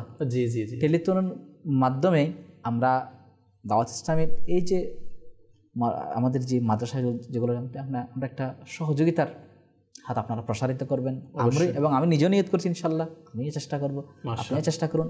আমরা নিজ পক্ষ থেকে যতটুকু পারি আমরা, হ্যাঁ আমি পারছি না তো কী হয়েছে, আমি অন্যর কাছ থেকে আমরা কালেকশন করে দিই। জি জি, অন্য কোনো আমাদের রিলেটিভ যারা রয়েছে আমরা এদেরকে বলি, একজন আশিকে রসুলকে বলি আমরা, যে এরকম আমাদের সুন্নি প্রতিষ্ঠান জামিয়াতুল মদিনা, মাদ্রাসাতুল মদিনা, আমরা এগুলোর জন্য আমরা দান করে থাকি ইনশাল্লাহ, আমরা এখানে কন্ট্রিবিউশন করে থাকি ইনশাল্লাহ, এটা আমাদের জন্য নাজাতের ওসিলা হবে। এবং নিয়ত দেওয়ার আগে ভালো ভালো নিয়ত করে থাকি ইনশাল্লাহ, দেখবেন এইটার বরকতে আপনার যত সমস্যা আছে ইনশাল্লাহ সমাধান হয়ে যাবে ইনশাল্লাহ। অবশ্যই প্রাণপ্রিয় ইসলামী ভাইয়েরা এবং মাদানী চ্যানেলের দর্শক শ্রোতা, বিশেষ করে বাংলাদেশের 5ই নভেম্বর এটা হবে আর কি, কারণ আলহামদুলিল্লাহ আপনাদের চোখের সামনে দাওয়াত ইসলামী এবং কি দাওয়াত ইসলামের যে মাদ্রাসা মদিনা, জামিয়াতুল মদিনা কীভাবে দিন ইসলামের আলিমে দিনের মাধ্যমে কীভাবে খ্যাতমত করে যাচ্ছে, আলিমে দিনরা মাদানী চ্যানেলে এসে বয়ান করছে, তাদের বয়ানগুলো আপনারা শুনছেন। তাহলে যে কিরাম হুজুর বললো আপনার দানের বরকতে কেউ আলিমে দিন হলো, কোনো একটা মাদ্রাসা নির্মিত হলো, বিভিন্ন ক্ষেত্রে অর্থাৎ আমাদের মাদ্রাসা রিলেটেড, জামিয়াত রিলেটেড এগুলো খরচ করা হবে। তো আল্লাহ পাক আমাদের সকলকে দিলগুলো অন্তর খুলে যে এই টেলিথন এর মধ্যে শরীক হওয়ার তৌফিক দান করুন। সব যাদের সামর্থ্য রয়েছে কমপক্ষে একটা ইউনিট হলেও, যেটা বাংলাদেশি টাকায় 5,000 টাকা, এমনকি আমার থেকে সামর্থ্য না হলে অন্য কারো যার থেকে সামর্থ্য রয়েছে তাকে নেকির দাওয়াত দিয়ে আমরা ইউনিটগুলো কালেকশন করি। আল্লাহ পাক আমাদেরকে তৌফিক দান করুক। ফুজাইল ভাই, শেষ পর্যায়ে আর আমার 2-3 মিনিট সময় রয়েছে, তো শেষ মাদানী বা কী বলবেন আজকে আমাদের অনুষ্ঠানের শেষ পর্যায়ে আপনি এসে? আমিও একটু অ্যাড করবো টেলিথনের বিষয়ে। জি জি, কেননা টেলিথন এটা যেটা করা হচ্ছে, যে আমার একরাম বাবু বললো যে জামিয়াতুল মদিনা, মাদ্রাসাতুল মদিনা যারা এই ছাত্র আছেন, যারা ইলমে দ্বীন শিখছেন, যারা আলিম হবে, যারা ইলমে দ্বীনের প্রচার প্রসার করবে, তো অনেক আমাদের সামাজিক সমস্যা, বিশেষ করে যদি আমরা ইসলামী মা বোনদের সমস্যাও ধরি, তাও সেখানেও দেখা যাবে কি ইলমে দ্বীনের অভাব, জি জি, দ্বীনি ইলমের অভাব, যার কারণে এই মেহমান আসার যে ফজিলত সেগুলোও জানে না সেটার, অর্থাৎ এই অনেক কিছু আমাদের মিসিং ইলমে দ্বীনের ক্ষেত্রে। জি জি, অবশ্যই মূল তো এটা। এই টেলিথনের মাধ্যমে আমরা এখানেও একটা ইলমে দ্বীনের প্রচার প্রসারের ক্ষেত্রেও আমরা সহযোগিতা করতে পারি এবং সওয়াবের হকদার হতে পারি। এর দ্বারাও শুধু যে জামিয়াতুল মদিনা, আমাদের ইসলামী মা বোনদেরও আছে, ইসলামী বোনদেরও অনলাইনেও আলহামদুলিল্লাহ অনলাইনেও জামিয়াতুল মদিনা আছে অনলাইন, তো সেখানেও হাজারো ইসলামী বোনরা আলিমা হচ্ছে জি। তো এই টেলিথনকে যদি আমরা একটু দাওয়াত দেই, যদি আমার কাছে যদি না থাকে, তো আমি আমার আশেপাশে বন্ধু বান্ধব, আমরা তো বিভিন্ন এই পিকনিক বা বিভিন্ন যে কোনো খরচা আমরা যদি একটু চিন্তা ভাবনা করি, সেগুলো আমরা অ্যারেঞ্জ করে ফেলতে পারি। কিন্তু যদি আমরা বলি একটু মাদ্রাসার জন্য বা জামিয়ার জন্য বা এই দিনী কাজের জন্য বা মাহফিলের জন্য, তো সেখানে আমাদেরকে বিভিন্ন শয়তানের ওয়াসওয়াসা দিয়ে দেয়। শয়তান কখনো চায় না আমরা নেকির কাজে লাগে, কিন্তু যখন আমরা দুনিয়া থেকে যাব তখন এই টেলিথনের এই সদকা, এই দান, এই সদকা জারিয়াটাই আমার কবর আসবে ইনশাআল্লাহ। এবং এই টেলিথনের মাধ্যমে যে সমস্ত জামিয়াতুল মদিনার ছাত্ররা আলিমে দিন হবে, তারা যতদিন ইলমে দিনের উপর প্রচার করবে, আমল করবে, এর সওয়াবও আমার কবর আসবে আলহামদুলিল্লাহ। তো এই চিন্তা ভাবনাগুলো আমরা যদি মাদানী চ্যানেল দেখতে থাকি এবং আমাদের ঘরেও মা বোনদেরকেও, ইসলামী বোনদেরকেও দেখাই, তো এদের মধ্যে ওই জিনিসগুলো আস্তে আস্তে আসবে। কারণ ইলমে দিনের নূর যেখানে চলে আসবে, সেখানে আস্তে আস্তে অন্ধকারগুলো দূরীভূত হয়ে যাবে ইনশাআল্লাহ ইনশাআল্লাহ। আল্লাহ পাক আমাদেরকে আমল করার তৌফিক দান করুক। আল্লাহ পাক আমাদেরকে এই যে আগামী টেলিথন হতে যাচ্ছে দাওয়াত ইসলামীর উদ্যোগে, জামিয়াতুল মদিনা, মাদ্রাসাতুল মদিনার জন্য এবং কি মাদ্রাসা জামিয়াতুল মদিনা বোর্ডের জন্য মাশাআল্লাহ, তো আল্লাহ তাআলা আমাদের সকলকে এই টেলিথনের মধ্যে শরীক হওয়ার তৌফিক দান করুক। আসুন আমরা আর 1 মিনিট 2 মিনিট সময় রয়েছে, দুশের মানকাওয়াত শুনতে শুনতে আমাদের আজকের অনুষ্ঠান আমরা এখানে শেষ করবো ইনশাআল্লাহ। আমি রাসূলুল্লাহ আমাদের কথা একটি মানকাওয়াত যদি শুনিয়ে আমাদেরকে আজকের অনুষ্ঠান আমাদের শেষ আমরা এখানেই করবো ইনশাআল্লাহ। জি মাঝ দরিয়ায় টলমল তোরি যে আমার, মাঝ দরিয়ায় টলমল তোরি যে আমার, ইয়া আত্তার ইয়া আত্তার করো আমার তোরি পার, ইয়া আত্তার ইয়া আত্তার করো আমার বেড়া পার। আমি অপরাধী তুমি মোর হাদি শোনো, আমি অপরাধী তুমি মোর হাদি শোনো, গুনাহের রোগের রোগী আমি, গুনাহের রোগের রোগী আমি, দাও একটু শোনো জোর, ইয়া আত্তার ইয়া আত্তার করো আমার তোরি পার। মাঝ দরিয়ায় টলমল তোরি যে আমার, মাঝ দরিয়ায় টলমল তোরি যে আমার, ইয়া আত্তার ইয়া আত্তার করো আমার তোরি পার। আল্লাহ পাক আমাদেরকে আজকের অনুষ্ঠানের মধ্যে আমরা যা কিছু শুনেছি তার উপর আমল করার তৌফিক দান করুক এবং আমির আহলে সুন্নতের গোলামির মধ্যে আমাদের স্থায়িত্ব নসিব করুক আসলে। এবং ইনার এই কথাটা বলারই অনেক কারণ রয়েছে। তো আল্লাহ পাক আমাদেরকে মাদানী চ্যানেল বা নিজে দেখি এর গুরুত্ব সম্পর্কে জানতে পারবো, এমনকি আরও অসংখ্য এরকম আল্লাহওয়ালা নেককার বান্দার জীবন সম্পর্কে আমাদের জানা সৌভাগ্য হবে এবং ইনাদের অনুসরণ করারও মন মানসিকতা তৈরি হবে ইনশাআল্লাহ। তো আল্লাহ পাক আমাদেরকে তৌফিক দান করুক, আমিন। বিজাহি নবিল আমিন সাল্লাল্লাহু তাআলা আলাইহি ওয়া আলিহি ওয়াসাল্লাম। মাদানী চ্যানেল বাংলা দেখতে থাকুন।